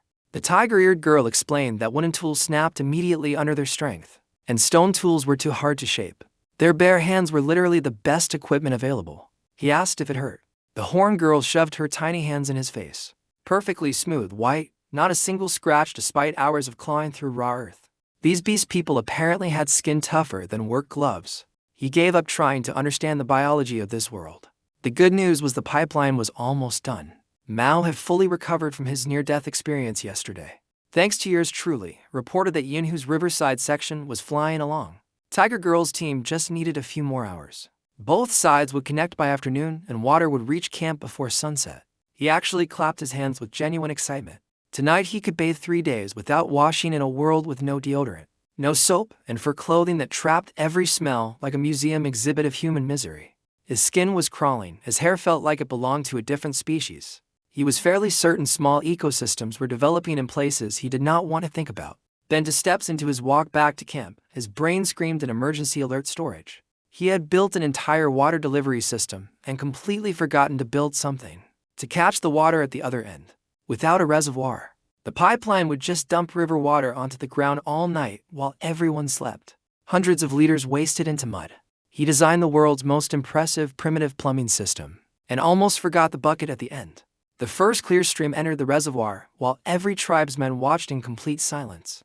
For generations, water had required warriors, blood, distance, and constant fear.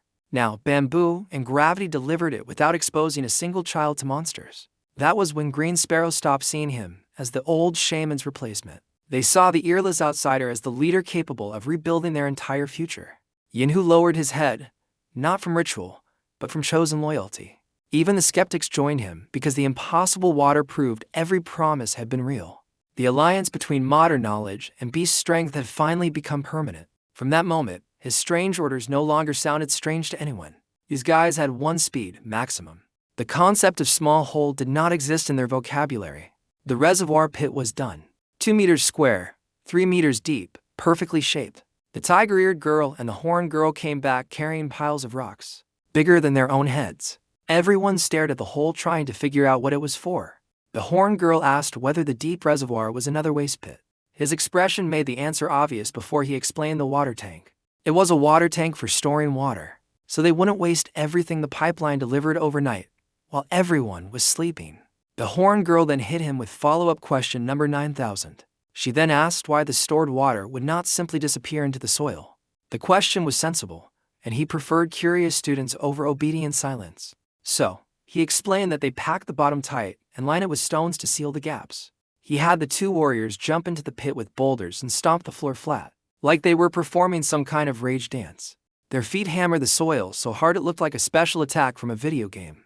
Pure war stomp energy, then they punched the stones into the ground with their bare fist. The reservoir floor went from soft dirt to basically concrete in about 90 seconds. Sent the beast girls to find flat rectangular stones for the walls. They vanished in opposite directions, instantly locked in their eternal competition to see who could haul back better materials faster. He stood there admiring his own management technique. Individually, each girl operated at maybe 80% efficiency. Together, 120% fueled by pure spite and the desperate need to outperform each other. He was basically running the world's first rivalry-powered construction company. Walls went up fast. Reservoir complete. After completing the reservoir walls, the outsider announced that only one final condition remained. He used an old Earth expression about waiting for the proper wind. Nobody understood the reference, which made the statement sound deeply mysterious. Mao and another warrior exchanged confused looks about the non-existent wind. The 2 rival attendants assumed their shaman was expressing hidden wisdom. They watched him with sparkling admiration instead of asking for clarification. The outsider allowed the misunderstanding because explaining the joke offered no practical benefit. In reality, the phrase came from an old story about timing and preparation. A fast runner arrived before anyone could question the expression further. Yinhu's riverside crew had completed its final connection and awaited instructions. A runner came sprinting in at a speed that would have left his legs in a different time zone, reporting that Yinhu's riverside section was finished and ready to connect. Mao pointed out that their end of the pipeline was not finished yet. He told him to let Yinhu connect anyway. The water wasn't a tsunami. The water would move slowly, giving the crew time to finish before it reached the final section. The concept of doing two things at the same time was apparently revolutionary to people who'd been doing everything sequentially since the dawn of their civilization. He got everyone back to the remaining pipeline stretch and introduced humanity's second greatest invention after fire. A steady work chant synchronized every digger and turned scattered effort into coordinated labor. Morale rose while exhaustion became easier to ignore. A strong rhythm made the crew work like 10 additional laborers. Meanwhile, near the river, Yinhu and Sangshur were sprinting through the forest carrying bamboo logs, pushing their warriors to finish the last connections. And two warriors trailing behind them noticed something interesting. Both chiefs seemed stronger than before, faster, more powerful, closer to breaking through from beginner to intermediate totem warriors. If they made it, they'd be strong enough to fight rank 6 beasts, which would massively boost the tribe's combat power. But the breakthrough required massive amounts of food to fuel the transformation. Food they didn't have yet. Then one warrior reminded the other that he promised to solve the food problem. And suddenly, the bamboo pipeline wasn't just about drinking water anymore. It was the first domino. Water leads to fish leads to food surplus leads to warrior upgrades. Warrior upgrades lead to taking back the homeland. Everything connected, everything building toward the same goal. And every single person in this tribe was starting to realize that following the weird, earless shaman from nowhere might actually be the best decision they ever made. The warriors connected the pipeline at the river and came sprinting back to camp, like kids racing to see their birthday presents. The whole tribe gathered around the end of the bamboo pipe, staring at it, waiting for water to magically shoot out. Nothing happened. Instant panic. "Where's the water?" The tiger-eared girl grabbed his arm and started shaking him like a broken vending machine. Yinhu's face went through 17 shades of worry. The entire tribe started spiraling. Had they wasted 2 days of work? Was the pipeline broken? Did they mess up the connections? Yinhu was ready to march his entire warrior squad back through monster territory to check every single bamboo joint. Then they all looked at him and he sighed. Not because anything was wrong. He sighed because he could not believe 53 people had collectively failed to grasp the single most basic concept in physics. Water moves slower than sprinting warriors. They literally outran the water supply and then panicked because it hadn't beaten them home. He told them this, and every single face in the crowd cycled from terror to realization to embarrassment in perfect synchronization. Water finally reached camp, and the tribe's faith in the outsider became impossible to reverse. Water came trickling out of the final bamboo tube, arcing through the air, in a crystal-clear stream, landing right in his freshly built stone-lined reservoir. The tribe absolutely detonated. The horned girl threw both hands in the air, screaming. People were hugging, jumping, crying. The celebration resembled a moon landing because the achievement felt equally impossible to them. Piping water 600 meters through underground bamboo tubes was their moon landing. No more armed military escorts to the river. No more climbing steep hills while heavy buckets spilled along the path. Hills, and losing half the water to splashing. No more risking warrior lives just to get a drink. From now on, unlimited clean water flowed directly into camp 24 hours a day. And all they had to do was check the river connection every few days. He let them celebrate for a bit. He organized a proper collection line before excitement became disorder. The elderly and children were already heating up the filtration station, ready to process and boil incoming water like a well-organized production line. His tribe was developing systems, procedures, workflow. Only 3 days earlier, these people had eaten raw meat. They had washed it down with muddy water taken directly from the river. Now they had a water treatment protocol. He set down some ground rules for the reservoir. Public water supply means public responsibility. Dedicated bamboo scoops only, no personal containers dipping in. Anyone contaminating the reservoir would fetch personal water from the monster river. That punishment required no further explanation. Everyone nodded so vigorously, he thought necks might snap. Nobody wanted to go back to the dark ages of bucket hauling. Then he gave Green the most personal order of his 3-day reign. The new shaman wanted enough warm water for a private bath. 3 days of smoke, dirt, sweat, and animal hide had reached his limit. Clean water now flowed into camp, so hygiene had to include the leader. He prepared a fresh outfit by tying cleaned hides together with thin vines. The result was primitive, but it was far better than his original clothing. Green promised to deliver water and left with a suspiciously thoughtful expression. The outsider entered the stone bathing room and closed the hide curtain. Before the first bucket arrived, the curtain opened again. The tiger-eared girl stepped inside carrying warm water and an innocent smile. He reminded her that the bathing rooms had strict privacy rules. She claimed Green had ordered her to protect and assist the shaman. Before he could question that excuse, the horned girl entered with another bucket. 3 more adult beast women followed behind them carrying towels, water, and clean hides.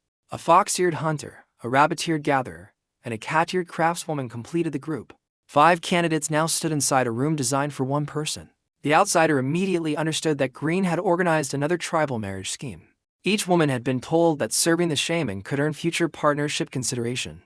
The tiger-eared girl moved first because she refused to lose to her rival. The horned girl blocked her path and insisted strength mattered more than speed. The fox-eared woman offered the cleanest towels and quietly highlighted her hunting skill. The rabbit-eared candidate presented scented leaves gathered from the forest. The cat-eared craftswoman displayed a newly repaired outfit for the shaman. The competition became louder with every offer and every jealous glance. None of the 5 understood why their leader looked increasingly exhausted. He raised one hand and ordered complete silence. The room froze because every candidate recognized the authority in his voice. He thanked them for carrying water and supporting the tribe. Then he explained that private bathing required actual privacy. No custom, competition, or family instruction could overrule that boundary. The tiger-eared girl lowered her ears, embarrassed by the failed plan. The horned girl stared at Green's direction as though planning revenge. The other 3 candidates exchanged disappointed looks but accepted the decision. He ordered everyone outside before the warm water became cold. 5 beast women exited in a line, each blaming the others for ruining the opportunity. The tiger-eared girl and the horned girl resumed arguing before the curtain fully closed. Outside, Green waited hopefully for news about the shaman's future partner. The outsider informed him that no wife would be assigned through an ambush. Any future partnership required consent, trust, maturity, and time. Green did not understand every modern principle, but he understood the final command. The old assistant apologized and accepted responsibility for organizing the candidates. His punishment would be maintaining every toilet and bathing room for several days. That consequence taught Green more quickly than another lecture could have. At last, the outsider bathed without guards, candidates, or political negotiations. Warm filtered water removed layers of grime he had nearly accepted as permanent. For several peaceful minutes he felt connected to ordinary human life again. The bath did not grant power, but it restored patience he desperately needed. When he emerged, the entire camp had begun following the new hygiene rules. Families carried warmed water into separate bathing rooms in organized turns. Children laughed while adults discovered how different clean skin and hair felt. The tribe's cave stopped smelling like smoke, blood, and abandoned bones. That improvement mattered because infection could destroy them faster than any visible monster. The 5 candidates continued watching the shaman from different parts of camp. The fox-eared hunter volunteered for extra patrol duty near his quarters. The rabbit-eared gatherer brought fragrant leaves for future bathing water. The cat-eared craftswoman adjusted his new clothing without crossing his stated boundaries. The tiger-eared girl tried to prove loyalty through constant readiness. The horned girl answered by completing every heavy task before anyone asked. Their competition had changed from personal intrusion into useful work. That was exactly the direction the outsider preferred. He rewarded effort with praise while refusing to promise romantic preference. 5 beast women still wanted the honored position beside him. However, the tribe needed builders, hunters, teachers, and defenders before it needed a wedding. The outsider returned to camp wearing clean clothes and a calmer expression. The tiger-eared girl and the horned girl waited near the cave entrance. Both looked freshly washed and noticeably proud of following the new rules. He acknowledged their effort without encouraging another argument. They immediately interpreted the praise as points in their continuing competition. Across the clearing, the other 3 candidates noticed and increased their own efforts. Green watched the rivalry spread and wisely avoided offering further advice.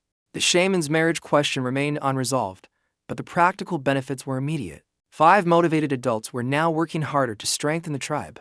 The outsider considered that outcome acceptable as long as every boundary remained respected. His attention shifted when Sia approached with news from the vine-gathering teams.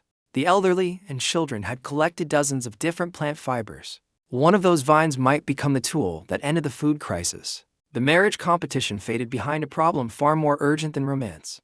53 people still depended on uncertain hunting and limited stored meat. Clean water had bought them stability, but it could not fill empty stomachs. The outsider followed Sia toward the piled vines while the 5 candidates watched. Every rival understood that usefulness, not appearance, earned the shaman's deepest respect. That realization transformed the next assignment into another competition, and the winner would help create the tribe's first true hunting revolution. The tiger-eared girl and the horned girl waited outside his quarters afterward, both worried that the failed bathing scheme had damaged his trust. They watched him from the cave corner with unusually quiet expressions. Neither rival dared restart the argument while he remained visibly annoyed. The outsider let the silence teach the lesson Green's plan had ignored. Eventually, he called both women forward and repeated the privacy rules. They apologized, accepted the boundary, and offered to help with proper work. His frustration faded because their loyalty had always been genuine. That was when Sia arrived with the collected vines. Beyond the clean reservoir, the vines Sia gathered were about to become a weapon. The vine collection was ready. He followed Sia toward a cave corner filled with gathered vines. The elderly and children had collected every type of fiber they could find. Behind him, the 2 rivals watched with jealousy as he praised Sia's work. Remaining outside his favor clearly bothered them, but neither interrupted the inspection. For once, both rivals controlled their tempers. They just bit their lips and followed at a distance like to ghost. Who'd been denied entry to heaven? He sorted through the vines looking for the perfect net-making material. Too thin would snap against a thrashing monster. Too thick wouldn't bend or tie properly. He needed the Goldilocks vine. He narrowed the pile to several flexible candidates, but his own strength could not test them properly. The outsider looked toward the 2 rivals, who immediately recognized another chance to help. He called them forward and explained the strength test. Both women pointed at themselves, surprised that their punishment had already ended. Then they rushed over before he could change his mind. They apologized immediately, keeping their voices quiet and their heads lowered. He ended the apologies by assigning each woman one end of the first vine. The test would determine which fiber could survive a struggling monster. The tiger-eared girl leaned into his palm, purring. The horned girl nuzzled forward. Both of them melted like butter on hot stone. The deer-antlered girl, Sia, watched from the sidelines, looking so desperately envious. He could practically hear her brain screaming. He wished he had a third hand. The job was simple. Each girl grabs one end of a vine, pulls as hard as possible, and they see which vine lasts longest before snapping. His rivalry-powered testing machines went to work immediately. First vine lasted 3 seconds before exploding apart, sending both girls flying backward onto their butts. The tiger-eared girl bounced right up and dusted herself off. The first vine snapped under their combined strength and threw both testers backward. The horned girl stood immediately, embarrassed that the material had failed so quickly. He checked both rivals for injuries, then explained that the broken samples still provided useful data. They tested the next vine with controlled force instead of another reckless contest. Each failure narrowed the search toward a fiber flexible enough for knots and strong enough for monsters. She was completely serious about proving the material properly. This girl genuinely believed but size affected magical warrior potential, and that a shaman massage could fix it. He explained that anatomy doesn't work that way in her, but would not interfere with her combat career. The winning vine survived more than 10 seconds under both women's full strength. It remained flexible, accepted tight knots, and resisted tearing better than every other sample. He hated himself a little. They tested all 6 vines. The winner held for over 10 seconds under the combined pulling force of 2 girls who could individually bench press a tree without showing any sign of tearing. Pinky finger thickness, flexible, strong as steel cable, perfect net material. He handed it to Sia and told her to have her team collect as much of this specific type as possible. The fishing net was about to become reality, and with it, the end of the Green Sparrow Tribe's food crisis. But first, he needed to survive living with a tribe of beast girls who had absolutely zero understanding of personal boundaries, workplace appropriateness, or the concept that their shaman was a man with limits. Rapidly approaching limits, the tiger-eared girl and the horned girl got so desperate to stay in his good graces that they volunteered to help Sia sort vines all night, which meant, and this was the real prize, he could finally sleep without to beast girls burrowing into him like warm-blooded parasites at 3:0 a.m. He practically skipped back to his sleeping area, laid down, rested for a bit, then entered meditation to grind more magic math problems. The difficulty had scaled up to basic high school geometric sequences now, which sounds intimidating until you remember he had a college degree, and these ancient mystical challenges were literally easier than his 10th grade homework. Crushed every problem, boosted his magic reserves by another 50%. He could now fire off 8 healing spells in a row instead of 5. His power was growing at a rate that would make every shaman in history weep with jealousy. All because the secret to ultimate magical strength was algebra and nobody in this world had ever invented algebra. Then he spotted something exciting in the meditation void, a structural weakness in the fire spell. 2 of its 15 symbols could merge into one. He performed magical surgery on it immediately. The upgraded fire spell went from sad cigarette lighter to actual fireball the size of a baby's fist. Still not exactly a meteor strike, but compared to the pathetic little flame the original produced, this was like going from a candle to a flamethrower. Progress tried optimizing the healing and energy boost spells, too, but couldn't find any matching symbol combinations yet. Filed those under future projects and moved on to something critically important, learning to make magic bone cards. The tribe only had 5, and that was nowhere near enough. Every warrior needed at least 1 healing card for emergencies. If he had not randomly been present when Mao got gutted by a pig, he'd be dead right now. He pulled out the old Shaman scrolls and studied the manufacturing process by firelight. The recipe was straightforward in theory. Take polished monster bone, carve spell patterns into it while simultaneously channeling magic energy, and complete the entire inscription in one unbroken flow. Stop midway and the card becomes a useless dud. The pattern's size and smoothness determine how well the magic flowed. Too big and the energy jams up. Too small and it fizzles. Goldilocks precision required. He memorized everything, but decided to wait until morning for the actual crafting attempt. Making delicate magical artifacts by flickering camphor light seemed like a recipe for wasted materials and regret. Fell asleep studying, woke up the next morning to something miraculous. Sunlight on his face, birds chirping outside, and nobody lying on top of him. No horn in his ribs, no tongue on his cheek, no snot bubbles. First uninterrupted sleep since arriving in this world. Keeping the beast girls busy all night was the greatest strategic decision of his shamanic career. After washing his face with actual clean piped water, still felt amazing. He chewed on a twig because toothbrushes don't exist here and his teeth felt like they were wearing sweaters. Added dental hygiene to the civilization to-do list right after food crisis and don't get conquered. Walked over to the vine sorting area and found what looked like a hurricane had hit a jungle. Vines everywhere tangled and chaotic like his old husky back on earth had gotten into the supply closet. But tucked neatly in one corner sat 40 or 50 perfectly selected vines, each 2 to 3 meters long, exactly the right type. And draped across this tidy pile were 3 beast girls, the tiger-eared. The 3 exhausted helpers had fallen asleep together across the sorted vines, arms wrapped around each other, legs thrown over bodies, snoring in perfect 3-part harmony, mouths opening and closing like adorable little piglets dreaming about food. These 3 rivals, who spent every waking moment competing, jealousing, and un-upping each other, had apparently worked through the entire night, sorting vines and passed out, cuddled together like a litter of kittens. Mortal enemies by day, sleepover buddies by exhaustion. He stood there watching them for a long moment, smiling like an idiot, and thought, this weird, chaotic, ridiculous little tribe might actually be worth saving. Waking up 3 beast girls who worked all night is like trying to restart 3 dead batteries. When he tried waking them, the horn girl grabbed his leg and immediately returned to sleep. The tiger-eared girl yawned and collapsed without opening her eyes. Only the deer-antlered girl actually woke up, immediately turned red because he had seen her sleeping face and started being shy about it. Classic saw he peeled the horn girl off his leg, yanked the tiger-eared girl up by her ears, and threatened them with no food. That word food hit like an electric shock. Both of them shot upright, grabbed his arms, and started begging to work. These girls had starved during the escape from their homeland, sometimes going days without eating. The memory of hunger was branded into their bones. He felt like a terrible sweatshop boss exploiting child labor. Except this was 10,000 years before labor laws existed. So technically, he was ahead of his time. He taught them to twist thin vines together into one thicker rope. Double the strength, monster-proof durability. Simple concept, 3 beast girls figured it out instantly. They twisted all 50 vines into 25 cords. The finished net could stop Yanu, but nobody knew what waited inside the hidden pool. They had a finished net 2.5 meters wide for meters long, with 4 centimeters square holes. His first fishing net, his first hunting trap, his first step toward ending the food crisis forever. Yanu found the group after the shaman missed breakfast and the tribe began worrying. He walked in, saw the net, and his face went through confusion, curiosity, then barely contained excitement when he told him this was the tool that would solve everything. He stared at it, trying to understand how woven vines could feed a tribe.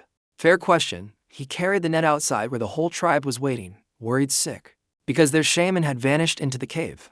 Relief washed over everyone when they saw him alive, then immediately got replaced by intense curiosity about the strange vine thing the tiger-eared girl and the horned girl were holding between them. He spread the net flat on the ground and set up a demonstration, told Yinhu prepared to imitate a charging monster and run directly toward the net. He pointed at himself, confused and scared.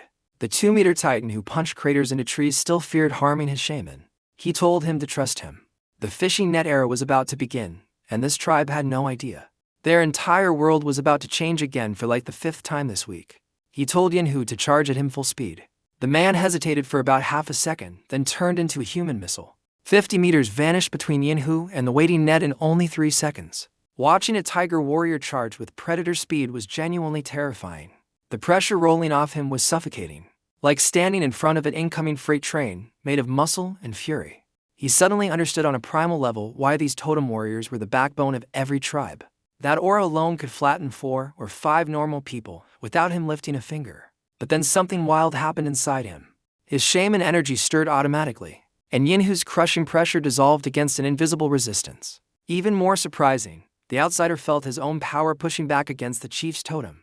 He sensed that a direct command might completely suppress the warrior's borrowed strength. The connection suggested that every tribal totem ultimately answered to its shaman. There was no time to study the discovery because Yinhu was already closing fast. The man was 3 feet away and closing fast. Now he screamed at his 2 beast girls. The 2 beast women raised the net between the charging chief and the outsider. Yinhu slammed into it at full velocity with a thunderous boom. The net stretched tight, every vine screaming under tension. The entire tribe held their breath. Not a single strand broke.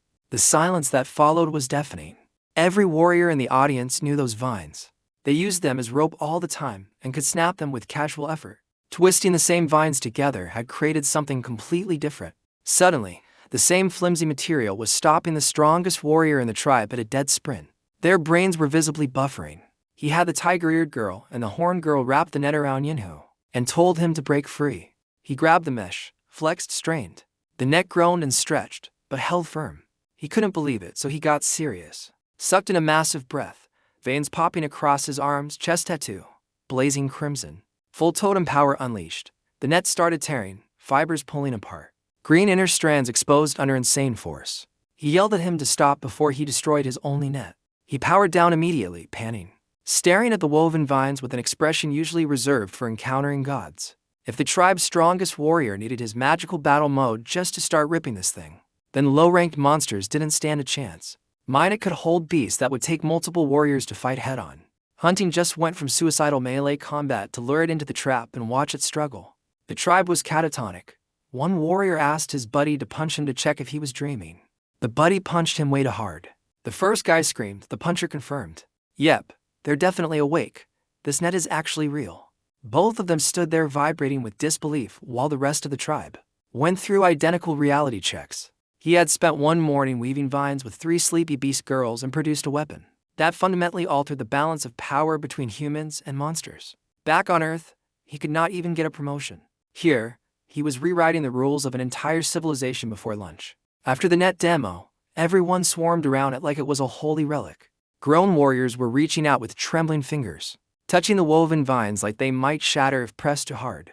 He told them to relax. It's a hunting tool, not a sacred artifact. They started stroking it and babbling about how impossible it was.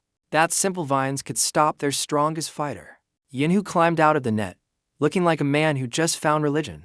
He loved the thing, but immediately started worrying it couldn't hold mid-level monsters. Mao smacked him down. Be grateful it handles low-level ones. That improvement alone could prevent half the injuries suffered during ordinary hunts. He had to jump in and explain the blindingly obvious concept that if one net isn't enough, you use 2 nets or 3 or 10. Stack enough nets and someone could trap literally anything. Their eyes went wide like he'd just unlocked a cheat code in reality. Yinhu gave him a thumbs up, a gesture he learned from him yesterday, and called him a genius. The bar for genius in this world was spectacularly low. Sangshur asked how he came up with it. At the hidden river pool, hundreds of silver bodies churned beneath the surface. The warriors raised their spears, assuming another monster battle was unavoidable. The shaman stopped them and ordered for men to lower the vine net. Their final enemy was starvation, and this trap would decide whether the tribe survived. The woven mesh vanished beneath the water, while the pool continued boiling with movement. 10 silent seconds passed before he gave the command. For totem warriors pulled, but the weight below barely moved. Every stretched vine screamed as something enormous fought beneath the surface. Before leaving for the river, he publicly credited Sia for making the net possible. The shy child immediately hid behind him and insisted she had done very little. Public recognition could not be withdrawn once every warrior had heard it. Their attention turned towards Sia with surprise, envy, and growing respect. Yinhu laughed and suggested giving Sia a whole lamb leg as a reward. He approved, and Mao placed the large reward into Sia's arms before she could refuse. She stood there clutching a bloody leg of meat almost as tall as she was, deer antlers retreating into her hair with pure overwhelm, trying to give it back to him because it's too much. He refused to take it and instead promoted her on the spot. She'd learned how to weave nets by watching him. Now it was her permanent job. Lead the elderly and children, gather vines, mass-produce nets. The tribe's entire food future would rest on her tiny shoulders. Her eyes lit up brighter than he had ever seen them. For the first time since her parents died, someone had told this orphan girl that she mattered, that she had a purpose, that the whole tribe needed her. She hugged that lamb leg like a trophy and promised she'd make more nets than he could ever use. That man's one-track mind was going to be the death of him. And of course, the tiger-eared girl and the horned girl couldn't let Sia have the spotlight. For more than 45 seconds, both of them latched onto his arms like heat-seeking koalas, whining that they helped with the vines too. They deserved important jobs, they wanted to contribute. His arms were being shaken so hard his teeth were rattling. And all he could think was he had created a monster. 3 monsters actually, all competing for his attention, his praise, and apparently his entire skeletal structure. He gave both beast girls their reward, meat they were already going to get, and a patrol job they were already doing. They acted like he had handed them the keys to the kingdom. Their fathers watched this exchange, looked at each other, and simultaneously shook their heads in despair. Their daughters had just been sold nothing for the price of pure enthusiasm, and they were too happy to notice. Sia, the deer antler girl, was behind them, literally trembling with suppressed laughter, face burgundy from the effort of not exploding. He announced they were heading out to test the net in real hunting conditions. Every warrior's eyes caught fire. He grabbed a chunk of cooked meat, stuck it in his mouth like a cigar, and marched toward the forest with 16 totem warriors carrying his vine masterpiece behind him. On the way out, he shouted back at his Tagar dogs to remember their critical mission. Both girls snapped ramrods straight and saluted with the intensity of soldiers, receiving nuclear launch codes. Behind them, Sia finally cracked, distributing her lamb leg to the elderly and children while organizing the next wave of net production. The warriors followed him toward the river, unaware their oldest enemy was already trapped. The hunting party left camp carrying the finished vine net and split bamboo strips. Every warrior moved with excitement because the tool had already restrained Yinhu. Still, nobody understood why the shaman requested more bamboo during the march. They had learned that strange materials usually became answers before the day ended. Yinhu assumed the target waited among the monsters at the watering hole. That possibility immediately erased his excitement and tightened every warrior's grip. Attacking near the river could break the natural truce shared by every beast. One frightened animal could trigger a stampede of predators and armored monsters. Sangshur warned that even the new net could not hold an entire shoreline. The outsiders stopped walking before their anxiety turned into open refusal. He explained that they were not attacking anything near the main riverbank. The real target was weaker, isolated, and already contained. Confusion replaced fear because none of them remembered capturing any creature. He led the warriors around a bend hidden by enormous bamboo. Beyond the brush waded to channels they had dug days earlier. Those channels connected the river to a deep pool below the hillside. At the time, nobody had understood why the shaman wanted that excavation. Now water flowed steadily through the first channel and out through the second. The upstream opening was wide enough for river fish to enter. The downstream opening was narrow enough to prevent large fish from escaping. Food particles drifted through constantly, keeping the trapped creatures inside. The outsider had built a living fish reservoir before finishing the pipeline. It had worked silently while the tribe studied, cleaned, hunted, and carried bamboo. When the warriors reached the edge, the pool appeared to boil. Hundreds of double-whiskered river beasts twisted beneath the flashing surface. Silver bodies struck one another, while broad tails hammered the water. Yinhu instantly shoved the shaman behind the warrior formation. Every spear lowered because the pool looked like a monster nest. The warriors expected the creatures to leap out and attack at any moment. The outsider calmly reminded them that these were the harmless fish discussed earlier. Sangshur stared at the pool until the entire plan finally connected. The questions about edible river beasts had never been casual curiosity. The strange channels had never been useless construction work. The woven net had never been designed only for land monsters. Every invention had been moving toward this one food source. The realization traveled through the warriors faster than any spoken explanation. One man began laughing while another covered his mouth in disbelief. Yinhu asked how they could possibly catch creatures moving that quickly. The outsider pointed toward the net folded across her warrior's shoulders. Speed mattered only while prey still had open water for escape. Inside this pool, the fish had nowhere beyond the woven barrier. He ordered the warriors to spread around the deepest edge. For men gripped the reinforced corners while others controlled the sides. The thin bamboo strips became handles that distributed the pulling force. That detail prevented the vines from cutting directly into their hands. Even before the first attempt, the engineering logic impressed Sangshur. The outsider checked every knot because one weak crossing could ruin everything. Sia's weaving remained tight despite the long march and repeated handling. The tiger-eared girl and horned girl had tested the fibers brutally. Now the whole tribe would learn whether their work could defeat starvation. Yinhu asked whether the shaman should move farther from the water. The outsider refused because he needed to direct the net's angle. Water exploded upward and soaked half the waiting hunters. First, the net had to enter upstream of the densest cluster. The current would open the mesh instead of folding it inward. Then the corner teams would lower it evenly beneath the fish. After enough bodies crossed above, every team would pull together. Yinhu repeated the instructions until every warrior understood the sequence. Nobody wanted excitement to destroy the tribe's first fishing attempt. The net entered the water slowly, almost disappearing beneath the silver movement. Fish brushed across the vines without recognizing the danger below. The current spread the mesh exactly as the outsider predicted. More creatures entered the center with every passing second. One warrior whispered that the pool contained more meat than 3 hunts. Another estimated it might feed the entire tribe for many days. Nobody could count the fish accurately, but the abundance was obvious. The outsider waited because patience mattered more than immediate celebration. Pulling too early would capture only the first few creatures. Waiting too long risked tangling the net against the pool walls. He watched the current, fish density, and tension along every corner. The warriors watched his expression instead of the water. His calmness told them the impossible trap was behaving exactly as planned. Then a giant fish struck the submerged mesh and twisted sideways. The entire net moved, but no knot opened. Sia's vine pattern absorbed the impact across dozens of intersections. That single movement convinced the warriors the trap could survive the haul. The outsider raised one hand, preparing the teams for the command. Every conversation stopped while muscles tightened around bamboo handles. The water continued churning above food the tribe had ignored for generations. Yinhu's chest had glowed because he expected the weight to be enormous. Sangshur activated his totem as well and anchored the opposite side. The other corner teams planted their feet deep into the wet soil. Nobody wanted to be the person who allowed the first catch to escape.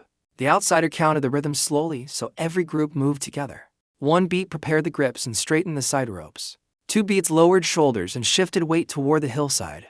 3 beats brought the submerged corners into perfect tension. Before the final command, the outsider looked across the warriors' faces. These men had risked death every time their tribe needed meat. Scars covered their bodies because direct combat had been their only method. Now, knowledge offered them food without another spear entering flesh. The moment carried more than hunger, because it changed what survival meant. Strength would still matter, but strength could finally serve a smarter plan. Yinhu nodded once, showing that every team was ready. The outsider dropped his raised hand and ordered them to pull. For totem warriors leaned backward with everything their bodies could release. The net tightened beneath the pool, and the water erupted violently. Silver bodies struck the mesh while tails battered the surface into foam. For 1 terrifying second, the woven trap refused to rise. Then the warriors activated deeper totem power and pulled again. The bamboo handles bent, the vines groaned, and the hillside mud cracked. Something massive shifted below, heavier than any of them expected. The tribe's first peaceful harvest had become a battle against pure weight. No warrior could see how many fish the net actually held. All they knew was that the trap remained intact. Yinhu shouted the rhythm, and every team answered together. The submerged net rose 1 hand span through the boiling water. That tiny movement proved the food crisis could finally be defeated. When the net climbed again, the tribe's future rose with it. When the mesh reached the surface, 1 final pull would reveal everything.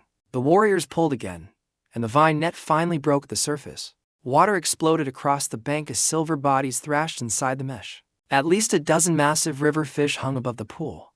For empowered warriors struggled beneath a catch obtained without combat. No spear had pierced flesh, and no hunter had suffered another wound. The entire group stared as though the river had revealed hidden treasure. Yinhu forgot his dignity and shouted until Sangshur silenced him. Even then, joy continued shaking through the chief's enormous shoulders. For years, these warriors had chased monsters through forest filled with death. Now, woven plants and careful planning had produced more meat in seconds. The outsider ordered them to lower the catch safely onto dry ground. Every knot remained intact despite the fish hammering against the net.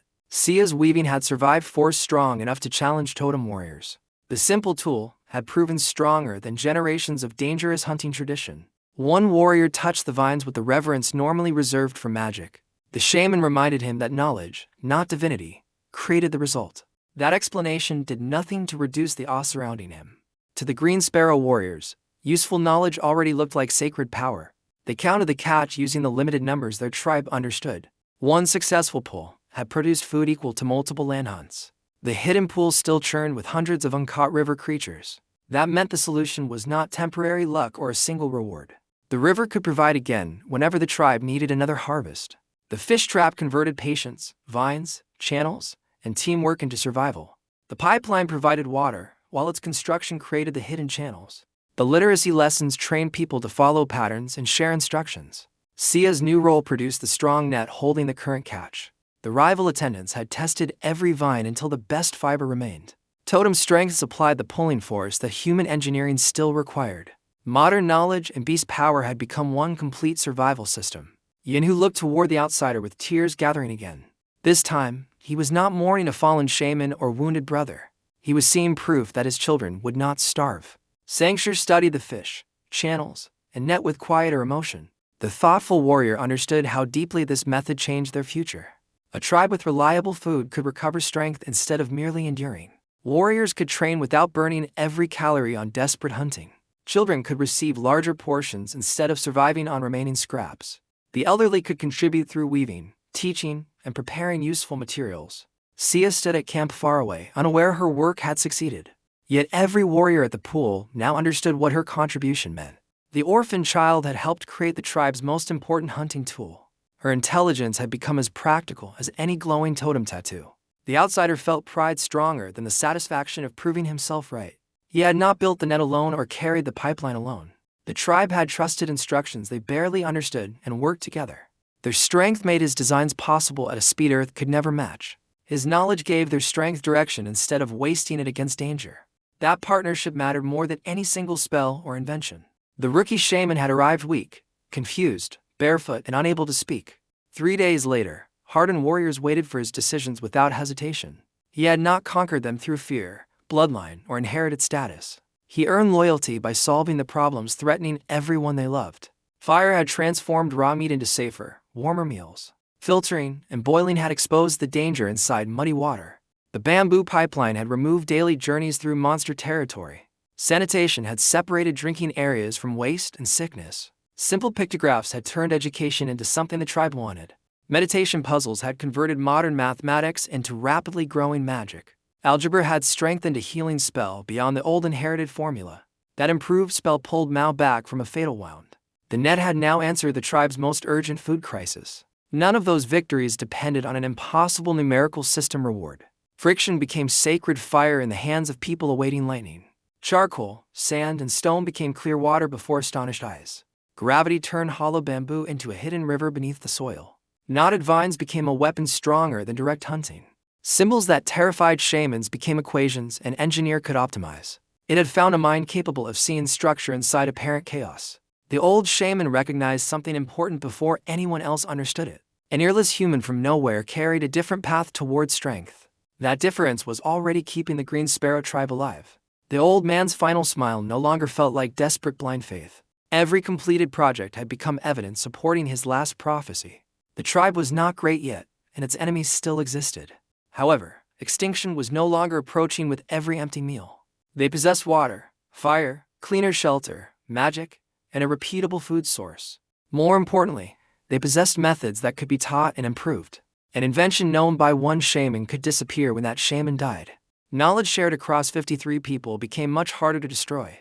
The outsider wanted a civilization, not dependents waiting for daily miracles. He wanted people capable of solving problems after he was gone. Being shaman was not simply receiving the first portion of meat. It meant carrying every child's hunger and every warrior's injury. It meant challenging traditions that protected yesterday but endangered tomorrow. It meant refusing safety when the tribe needed answers beyond the cave. Yinhu finally lowered the net and laughed at the captured fish. The sound spread through the group until every warrior joined him. Their laughter carried relief, disbelief, exhaustion, and returning confidence. For the first time since exile, survival felt larger than one more day. The black monkey attack had stolen their home and killed their shaman. It had not erased their ability to learn, cooperate, or rebuild. The fish moving inside the net became proof of that remaining strength. The outsider watched the warriors and felt his own fear loosen. He still missed Earth, normal clothing, familiar food, and modern convenience. He still understood almost nothing about this planet's moons or monsters. But the Green Sparrow people no longer felt like strangers around him. Their panic, loyalty, stubbornness, and celebration had become painfully familiar. The tiger-eared girl treated every assignment as a chance to prove devotion. The horned girl answered every challenge with strength and relentless competition. 3 other adult candidates had joined the contest for his future attention. The rivalry remained unresolved because he refused to choose through tribal pressure. Yet each candidate had redirected that energy into useful service. That competition could wait while the tribe secured food and safety. A wife was not the reward that defined his transformation. The real reward was watching doomed people believe in tomorrow again. He had entered this world as someone nobody depended upon. Now every practical choice shaped the lives of more than 50 people. He had found a purpose inside circumstances he never chose. The sacred inheritance gave him magic, language, and authority. Modern education gave him the tools to use those gifts differently. Compassion kept those tools focused on people instead of personal glory. Together, those qualities turned weakness into leadership faster than raw leveling could. The warriors prepared to carry the heavy catch away from the pool. Before moving, each man looked once more at the unbroken net. They were not staring at woven vines anymore. They were staring at a future with fewer funerals and fuller meals. The outsider placed one hand on the bamboo handle and helped lift. Still, nobody allowed him to step away from the shared weight. He supplied direction, while they supplied power, trust, and relentless effort. No single person could have built the result lying before them. The story had begun with an earthquake, darkness, and complete helplessness. It reached this moment through choices smaller than any legendary battle. One ember, one filter, one symbol, one pipe, and one knot. Each simple answer created the foundation for the next victory. That was how real progression looked when survival carried consequences. Power was not only a larger spell or brighter tattoo. Power was removing a danger that had controlled generations of lives. Power was teaching someone else to repeat the miracle without him. Power was giving Sia a role and Mao another morning. Power was transforming frightened rivals into productive protectors. Power was making a starving tribe capable of feeding itself. The outsider looked across the river valley and accepted his new reality. Earth remained unreachable, but this world was no longer completely unknown. He understood the people beside him and the problems waiting behind them. More importantly, he knew those problems could be broken into solvable pieces. The engineer, the shaman, and the reluctant leader were now one person. He no longer needed to pretend the strange life was temporary. The Green Sparrow Tribe had given him authority before earning his trust. Through work, sacrifice, and ridiculous loyalty, they had earned something deeper. They had become the first home available to him beneath 2 moons. The old shaman's inheritance had not merely selected a successor. It had connected a dying tribe with the exact mind it needed. The captured fish thrashed once more, and the warriors tightened their grip. No one mistook the movement for danger now. They saw food, security, training, and time to rebuild. The outsider saw the beginning of a civilization guided by shared knowledge. He had arrived as a primitive world's weakest stranger. He stood among them as the shaman who made survival repeatable. And Green Sparrow's future finally belonged to the people building it.